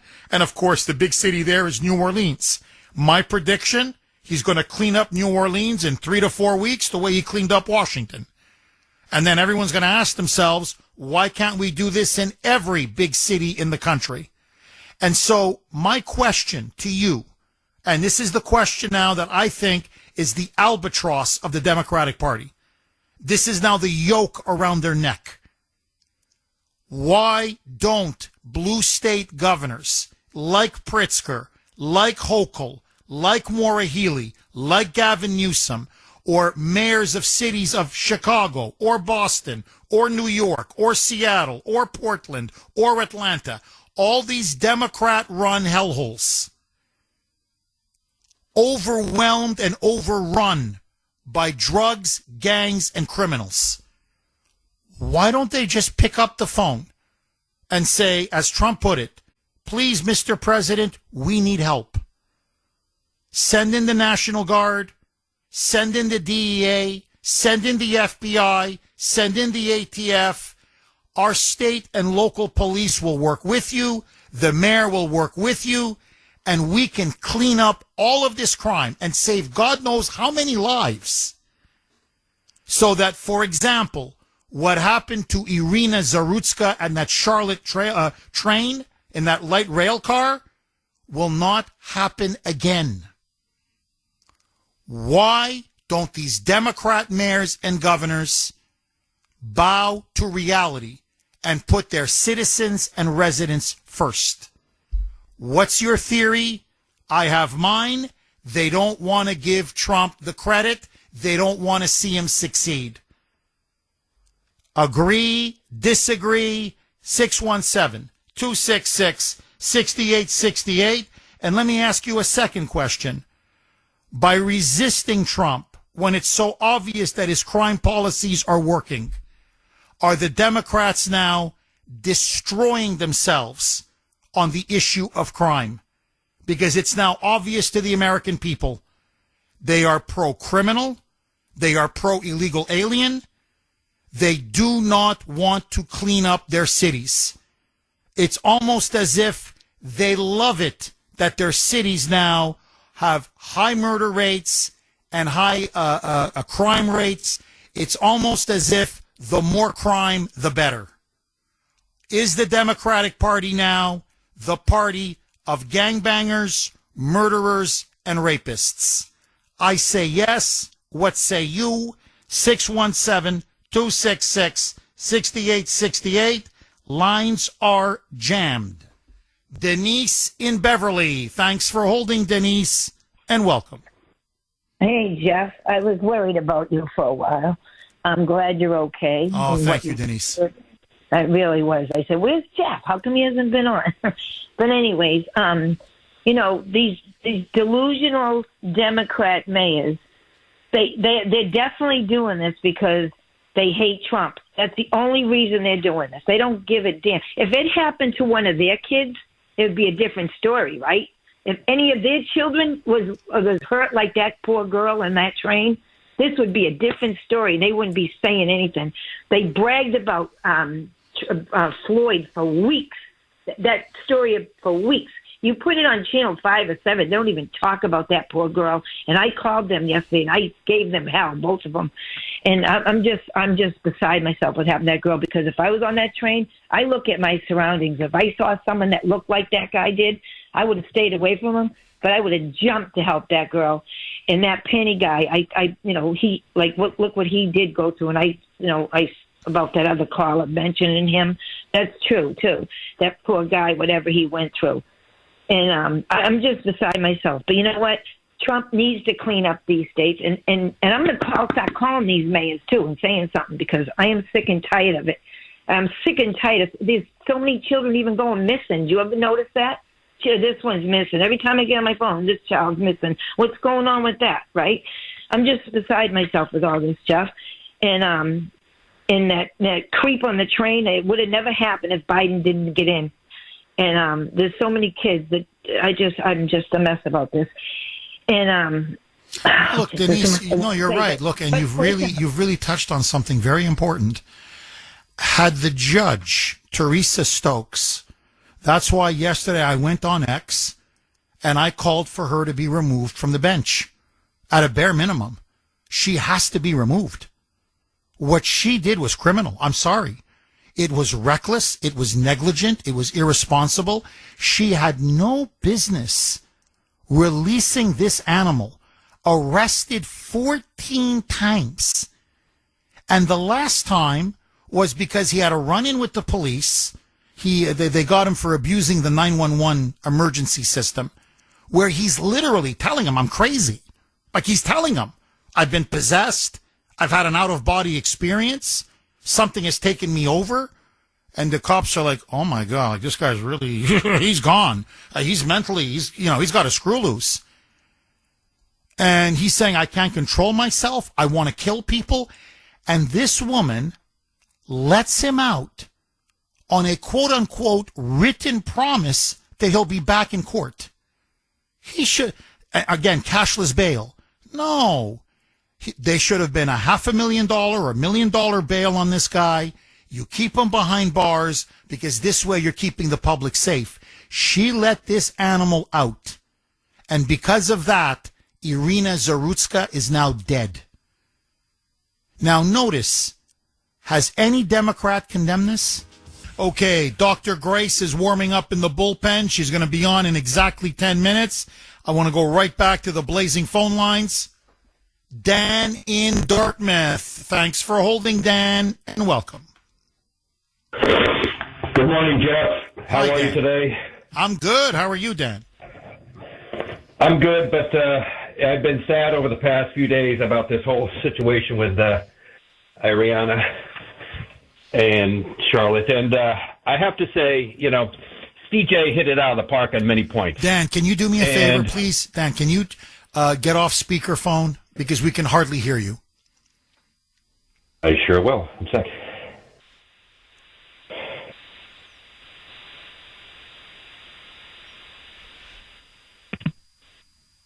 Dan? Did we just lose Dan? Can you hear me now? Oh, yeah, loud and clear. Oh, my God. Dan, it's like night and day. All right, go ahead, my friend. Please start from the beginning. Yeah. So I believe CJ hit it out of the park in many respects, which he usually does.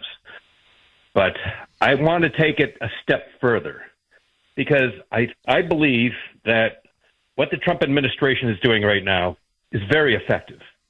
It can have results within 3 weeks to clean up the city. Fantastic. If we can do Chicago in 4 to 6, even better and amazing.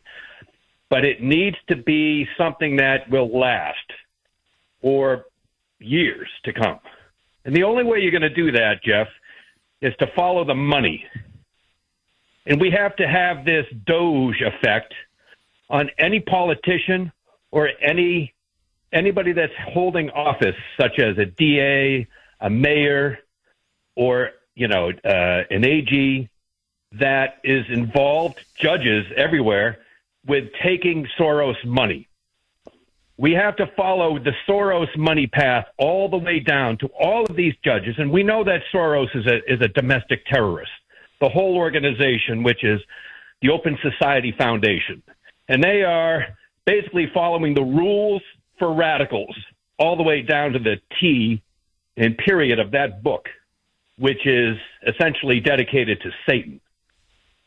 And we need to follow it all the way to all these judges, the prosecutors, the DAs, anybody that's taking money. They need to then be removed from office, Jeff, because they are taking money to take down this country. They are treasonists. And my belief is that it would clean up these cities for a very long period of time because we cannot go back to where we were before in Washington, D.C. And we need to actually have some results in some of these other cities that are long-lasting. Yes, go in, clean it up, as Trump is doing now, and then follow that up by following the money and removing these politicians and removing all of the other bureaucrats that are taking Soros money because they are taking down this country. Dan, I could not agree with you more. You're not, as I like to say, you're not 100. You're 1,000% correct. And just to piggyback off of what you're saying, by the way, you're completely right. Rules for Radical, I mean, I have the copy in my library. It's right there. It's dedicated to Lucifer, as Saul Alinsky put it, the first community activist. So when liberals listen and say, oh, come on, it wasn't dedicated to Satan. No, it was. Literally, it was dedicated to Lucifer. It was dedicated to Satan. Now, but, let that go, as I like to say. Look at New York. Let's just take New York, for example. Crime now is so out of control that people can't walk the streets. Prices, by the way, are skyrocketing because their shops are constantly getting held up, burglarized, robberies are exploding, and so the cost of living through the roof. Life is becoming so difficult and so hard. because the system is completely breaking down. What are they clamoring for? Zoran Mamdani, socialism. And to me, this is my theory. I think you're looking at the Cloward Piven strategy, which is what Alinsky adopted and Soros is pushing. Overwhelm the system. Make the system so bad, so chaotic, spread so much disorder and mayhem that literally people will be clamoring for an all-powerful big brother, big state, big government. Socialism, communism. And that's what you're starting to see. Socialism is rising. It's rising in Chicago. It's rising in New York City. It's already risen here in Boston. Michelle Wu is a full-blown communist. And Karen Bass, another full-blown communist. So when people ask me, Jeff, why don't they want to clean up the streets? Why do they want this high crime to continue? The drugs, the murders, the rapes, the squalor, the disorder, because that's the Cloward Piven, Saul Alinsky, George Soros playbook. You overwhelm the system, and by overwhelming the system, you crash the system. And that's when you then bring in socialism to clean the whole thing up, to consolidate power. That's what they're doing. And so what Trump now needs to do, and that's why he's taking his show on the road, is he wants to convince people tangibly, I can clean up Washington in 3 weeks. I can do New Orleans in 3 weeks. I can do Houston in 3 weeks. Chicago, that's a bigger fish. As you said it, maybe 4 weeks, 6 weeks. But he can tangibly prove they don't have your best interests at heart. In fact, the opposite. The worse it gets for them, the better it is. What I can't wrap my mind around, Dan, this is the part that I can't square this circle in my mind. I understand your point of view. I understand my point of view. I even understand in that twisted, perverse Saul Alinsky, George Soros way why Michelle Wu is doing what she's doing, or why Healy's doing what she's doing, or why Pritzker or Brandon Johnson are doing what they're doing. But the people who live in Chicago, or New York, or Boston, or L.A., the Bills in Sudbury, for example, how the hell do you keep voting for these people? Cost of living is through the roof. You can't pay your rent. You can't buy a house. You can't even walk the streets. Your schools are overrun with drugs. You've got everything, the infrastructure is falling apart. I mean, I look at this and you're living in a dysfunctional city. Who wants that? And yet, there was an election yesterday, the preliminary election, and Michelle Wu, it's going to be Michelle Wu versus Josh Kraft. One's a moonbat, one's even a bigger moonbat. One's a crazy liberal, the other one's even a crazier liberal. So it's like socialism light or full-blown socialism. That's the choice now for the mayor of Boston. You can either go with Josh Kraft, a moonbat, or Michelle Wu, a moonbat's moonbat. So that's what I don't get. People in Boston, they like this? What's your theory, Dan? Thanks, Jeff. My theory is that these people are so filled with self-pride and hubris, they can't have honest reflection on what is actually going on. Because if they ever really had to have a wake-up call to look at what is actually happening around them and admit that to the people that they know, they're out. The brainwashing is so severe that it's almost like a herd immunity among these liberal Democrats. And they know once they wake up and take the red pill and see what it's all about, they have to lie to themselves every freaking morning because they have to stay with it, whatever that is, because they can't turn around and say, I've been wrong. They don't have that self-reflection and discernment to really look at themselves in the mirror and say, I made a mistake, and now I see it for what it is.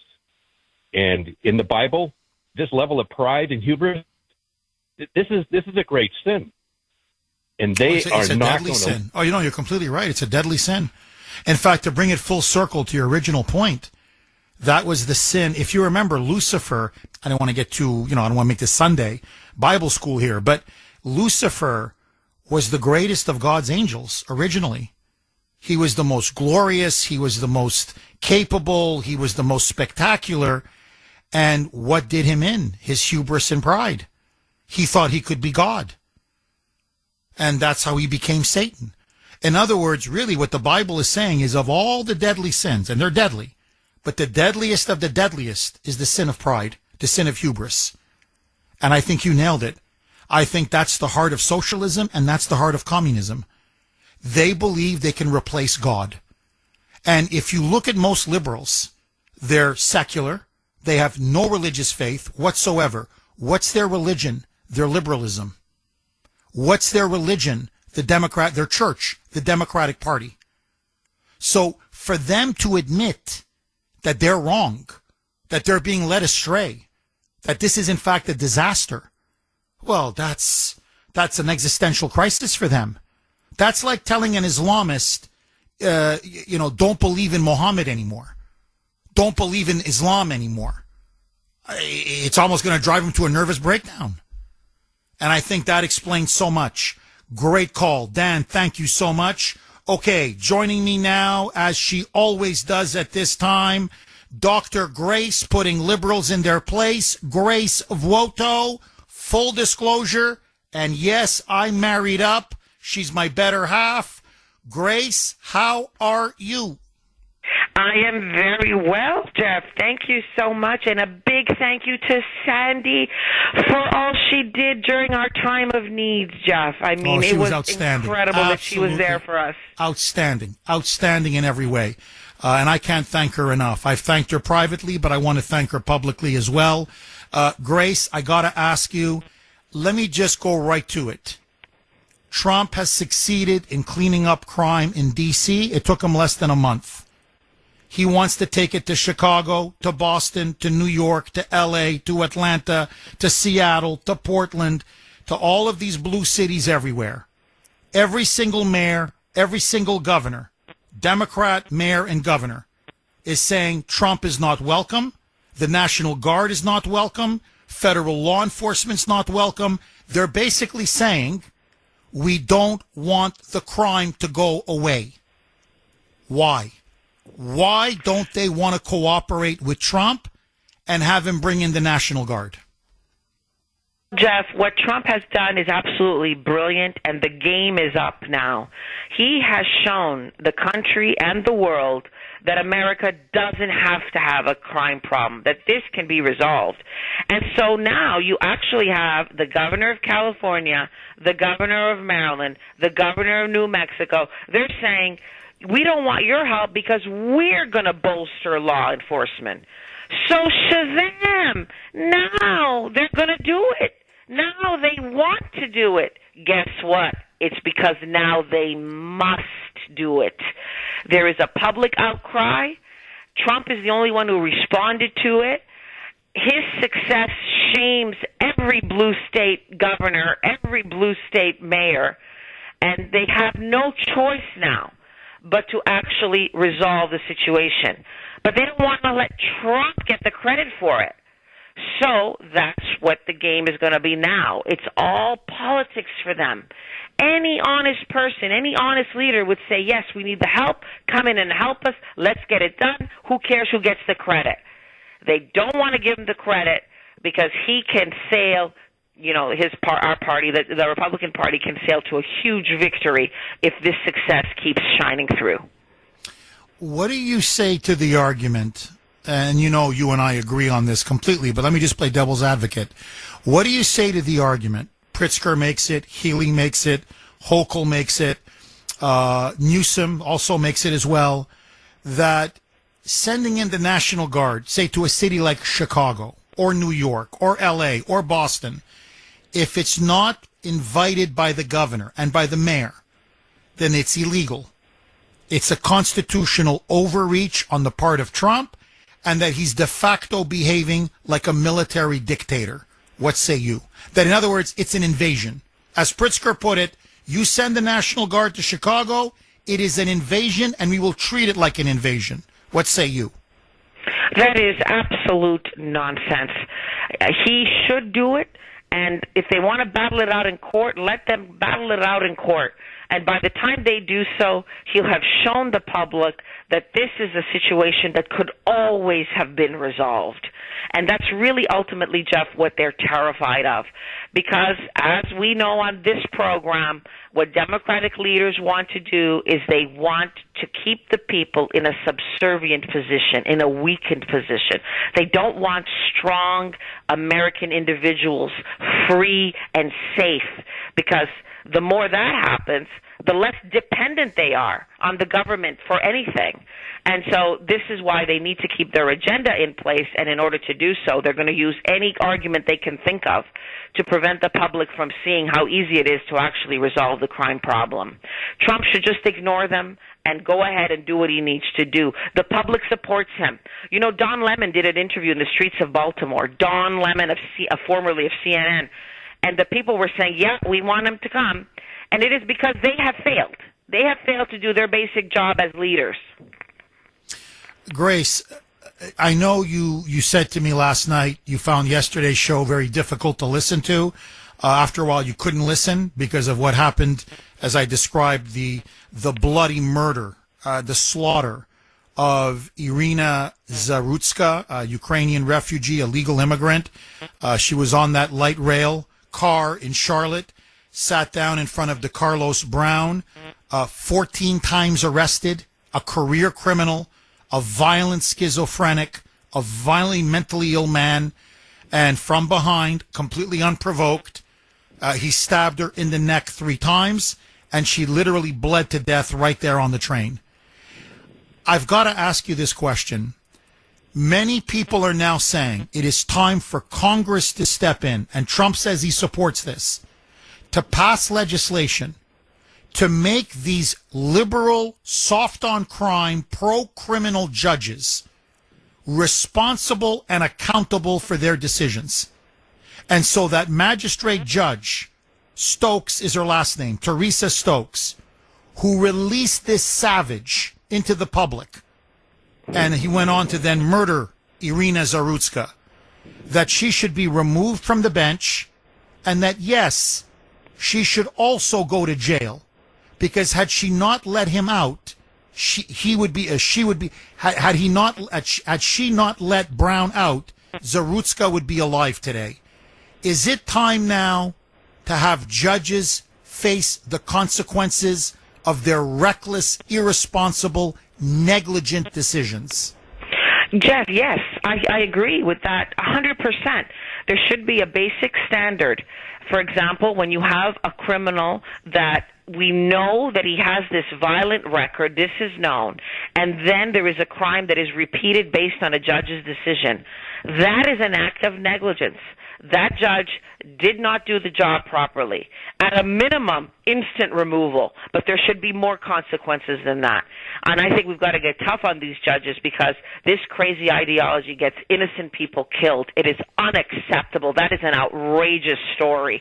And everybody should say her name, just like we did with that nurse during the 2024 campaign, where we were shaming the Democrats about what the illegals were doing. That's correct. Yeah, we were shaming them. Yes, we were shaming Biden and the Democrats and Harris, and it should be the same, because this is one of those cases where it could be anybody that is the victim of such a crime, and it shouldn't have happened. Easily preventable. Grace, we've got about 2 minutes left. Let me ask you this. This Brown character, do we have a problem with the violently mentally ill? And let me add to this, the fact that so many on that train did nothing. And I'm not talking about the first 5 or 10 seconds where everybody's in shock. I mean 30 seconds, 40 seconds, 50 seconds, a minute later, where she's bleeding to death. And everybody's just looking at her. Nobody called 911. No one did a thing. Eventually, someone did come to her aid, but by then she was practically dead. What is happening in our society? Is the era, as we put it in our poll question, is the era of Good Samaritans over? You know, that's a really good question, Jeff. I think when you talked about what happened to you in Croatia and you mentioned the difference between other nations and America, I agreed with what you said, that in America usually we respond immediately to people in duress. At a hotel, I burnt my finger with a coffee accident, and people rushed to me like immediately, even the hotel staff, and I was just amazed. And it was such a minor accident to the point I was saying, I'm fine, everybody, I'm fine. They were all over me. And yet sometimes we're seeing the creeping disregard for human life in this country that we see in other countries. And we have to put a stop to it. We can't become like them. That savagery that is, knocking on our door, we've got to prevent it. I think a great deal of the problem is this dependency on devices. It is dehumanizing all of us, slowly. Oh, you're talking about the cell phones, the iPhone, social media. You're saying you think that's a key part of the problem? Yes? The key part of the problem, yes.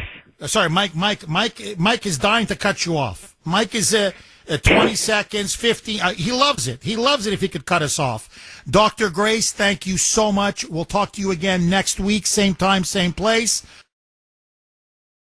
617-266-6868. Okay, let's go to Nan in Boston. Thanks for holding, Nan, and welcome. Good morning, Jeff. How are you? I'm good. How are you, Nan? Good, thanks. First time call, a little nervous. So welcome. You're among friends. There's no need to be nervous, Nan.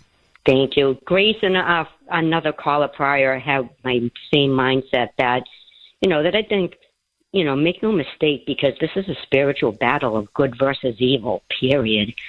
For decades, we've been infiltrated by pure evil, because we've either forgot, turned away from, or never even learned about God and Jesus. The Dems have become a party of pure evil. Their mottos infiltrate, corrupt, overwhelm, and collapse every facet of our lives. Education, healthcare, politics, judicial system, And I just wanted to read this, and then I'm going to hang up and listen. It's just a verse from 2 Chronicles, because you're talking about the Bible. If my people, which are called by my name, shall humble themselves and pray and seek my face and turn from their wicked ways, then will I hear from heaven and will forgive their sins and will heal their land. And I just wanted to read that. And I'm just going to hang up and listen now, but thank you. Well, Nan, you did a great job. And please don't be a stranger. Call again. That was an excellent call. No, look, I think Grace really, and Nan, I think Nan and Grace and some of the other callers, I think have really put their finger on the pulse. What we're watching now, and I think look, I'm looking at the poll results, and so far it's 66, almost 67% say yes, the era of the Good Samaritan is over. 33% say no. And as you know, my heart is with no, my head is with yes. I don't want the era of Good Samaritans to be over. I don't. But it's basically the audience, Kuhner country, at least up to now, it's 2-1. And I think, yes, Grace is right. Everybody's on their devices now. Everybody's on social media. Everybody's in front of a screen. We live almost in a virtual reality. And there is a dehumanizing effect. I think there's no question. And again, I'm not blaming Irina Zarutska. She's a complete victim here. Please don't misunderstand me. But she came into the rail car and, with a baseball cap on, and she was scrolling through her phone. She was just her attention was completely on the phone. And so there was no situational awareness whatsoever. Again, I'm not blaming her, please. But what I'm saying is she had no idea who was around her at all. Because she was so consumed, her attention, with whatever she was doing on her phone. And it ended up costing her life. And one of the things I always tell everybody is no matter where you are, no matter where, look around. You have to be aware of the situation you're in constantly. You have to. That's just the world that we live in. But I think part of it is, no question, the rise of social media, the rise of these devices and machines. Everybody is on them. It's almost like we can't interact with people anymore. But I think even more fundamental than that, and it's not fashionable to say this, but I'm going to say it, it's the loss of God. I'm sorry. It's just we have removed moral absolutes. We've taken God out of the schools. We've taken God out of the public square. We've taken God in many ways out of people's homes, out of people's, not everybody, but many families. So there's no sense of right or wrong, good or evil. There's no sense of a conscience. There's no sense anymore of the value of human life. And I think we're starting to feel now, look, this is not an original point on my part. Many, many historians and social critics, left, right, center, it's a descriptive point. We live in a post-Christian and a post-religious society. The West in general, Europe is completely secular, with the exception of a few countries. And we are becoming increasingly secular here in the United States. And when you live in a post-religious, post-Christian society, the question then is, what do you replace God with? That's the question. If you're going to remove God, as the left and the liberals and the progressives have done, well, what do you replace God with? And the problem is they want to replace it with socialism. They want to replace it with communism, with Marxism. Well, communism has no regard for human life. That moonbat judge, Teresa Stokes, again, I want to ask all of you, you've got a crazed individual in front of you who threatened to kill his mother, who beat his sister to an inch of her life, who was arrested 14 times, who put a gun to a head of a cashier at a store. I could go on and on. Who's ranting and raving in front of you that he's basically possessed, that something has taken over his body, and that he can't control himself, and that he has homicidal thoughts. And you release that person into the public? Put him back on the streets? You're sick. I'm sorry. You have no conscience. You have no regard for human life whatsoever. And when you look, that's why everybody's so disturbed when they see this story in the video. How Brown just so callously, cavalierly stabbed this woman in the neck. 617-266-6868 is the number. Okay, very quickly, all of you need to hear this. Tom Homan, President Trump's border czar, was he cooking on MSNBC? So, Mika Brzezinski, along with Morning Joe. By the way, I don't know who the hell watches that show anymore. It is so bad. You want to talk about Democrat propaganda. It's like watching DNC TV. But anyway, let that go. Mika Brzezinski has Homan on for an interview. And just before she had Homan on, guess who she had on, or her and Morning Joe had as a guest? Hold it, Maura Healey. And so Healey is going on because now she's got a national profile. The libs love her. They want her to run for president in 2028 because she's overseeing a sanctuary state and standing up to the dictator, Hitler, Trump. And Healey is going on, listen to this, about how ICE raided a church in Boston, allegedly. And how people in Boston are in fear of ICE because people are being disappeared. They're just disappearing. And ICE is raiding schools and places of worship and churches. And of course, it turns out ICE never went into a church. You know what ICE did? one of their vehicles was parked in a public space near a church. That's it. That's it. And why were they in Boston? Tom Homan says, you want to know why? Because I'll tell you why. We were rounding up hundreds and hundreds and hundreds of criminal illegal aliens that Michelle Wu knows of and that Healy knows of. They know they're dangerous. They know they've got criminal rap sheets. And Homan then brings the receipts. And he starts listing. He says, well, you want to know what we did? No, we didn't go into the church. We didn't even touch the church. We were there in the area to make arrests.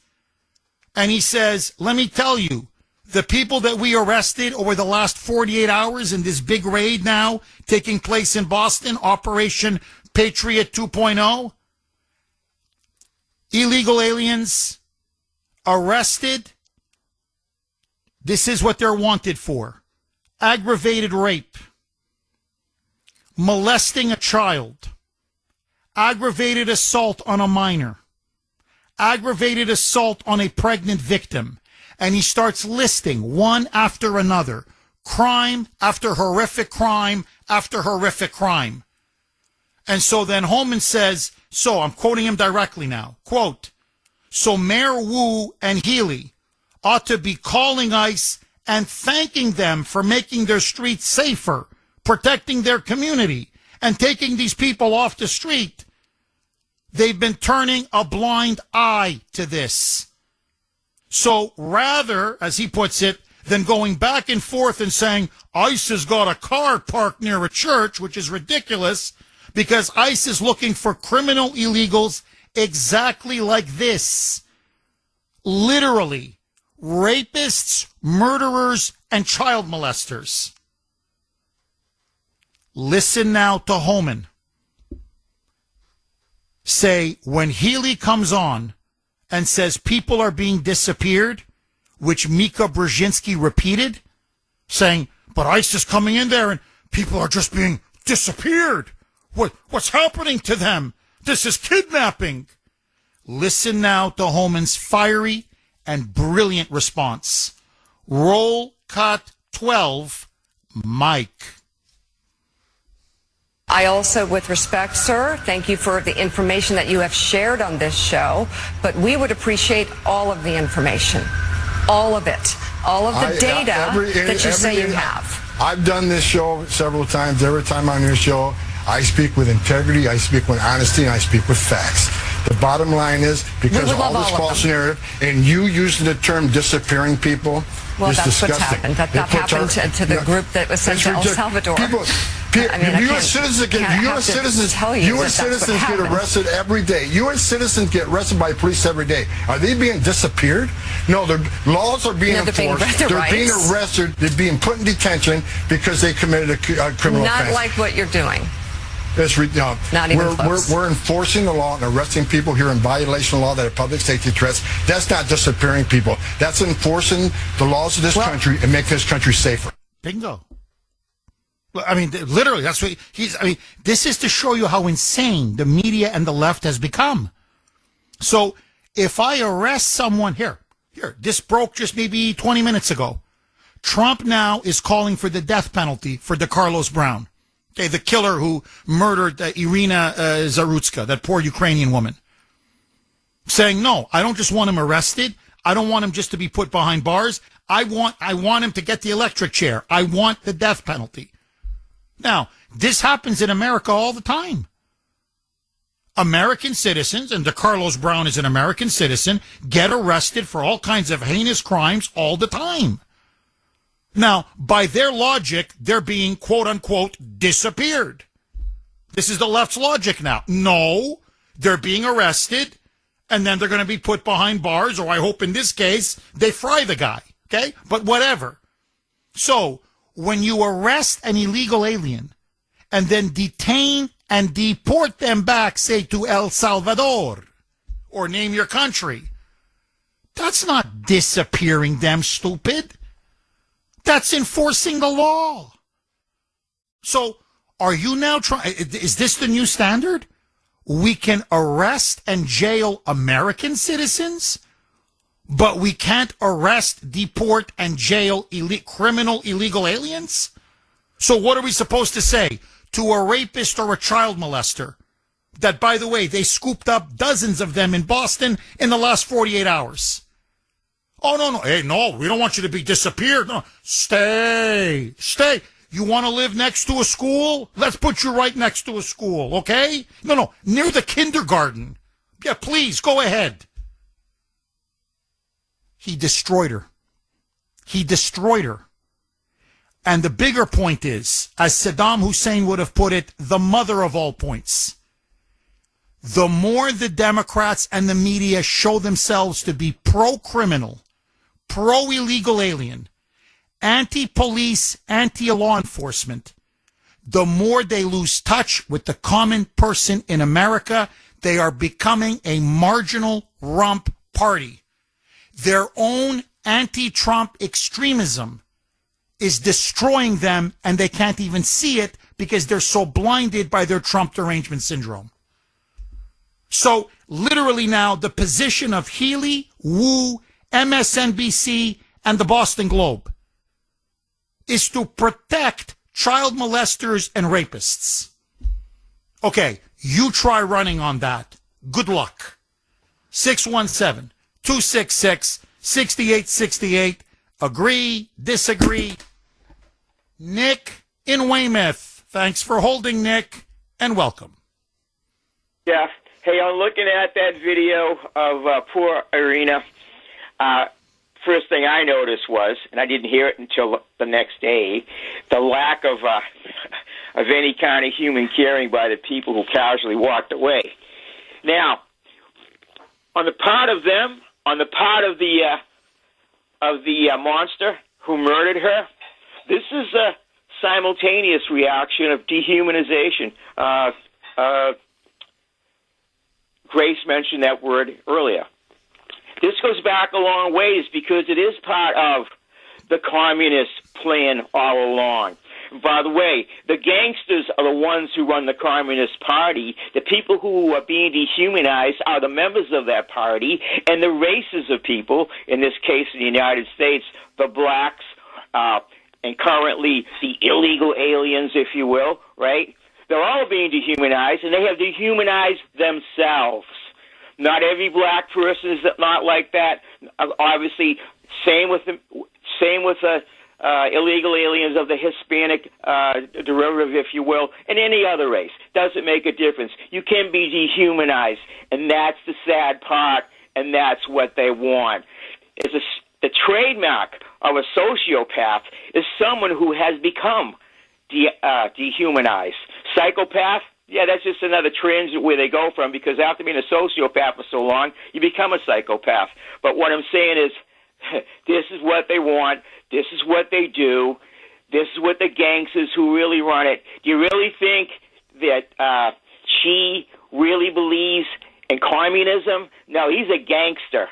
Or Monroe, or any of these people. Just like Mussolini, just like Hitler, they are gangsters. And they don't go to jail, and most of the people who work for them don't go to jail as well.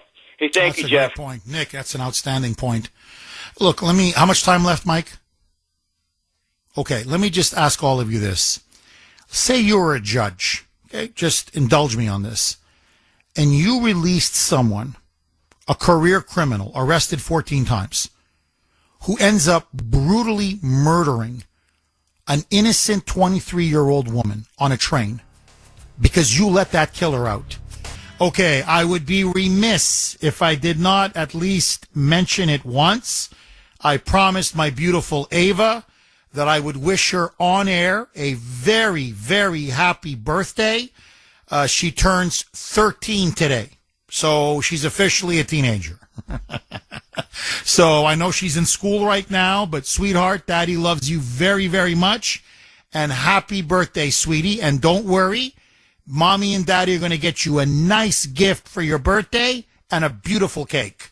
617-266-6868. So Ashton is now 15 and my Ava is now 13.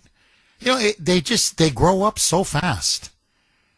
Like, I got pictures on my phone of when she was like 3-4 years old. And I'm like, where did the last 10 years go? You know, thanks, Mike. No, thank you, Mike.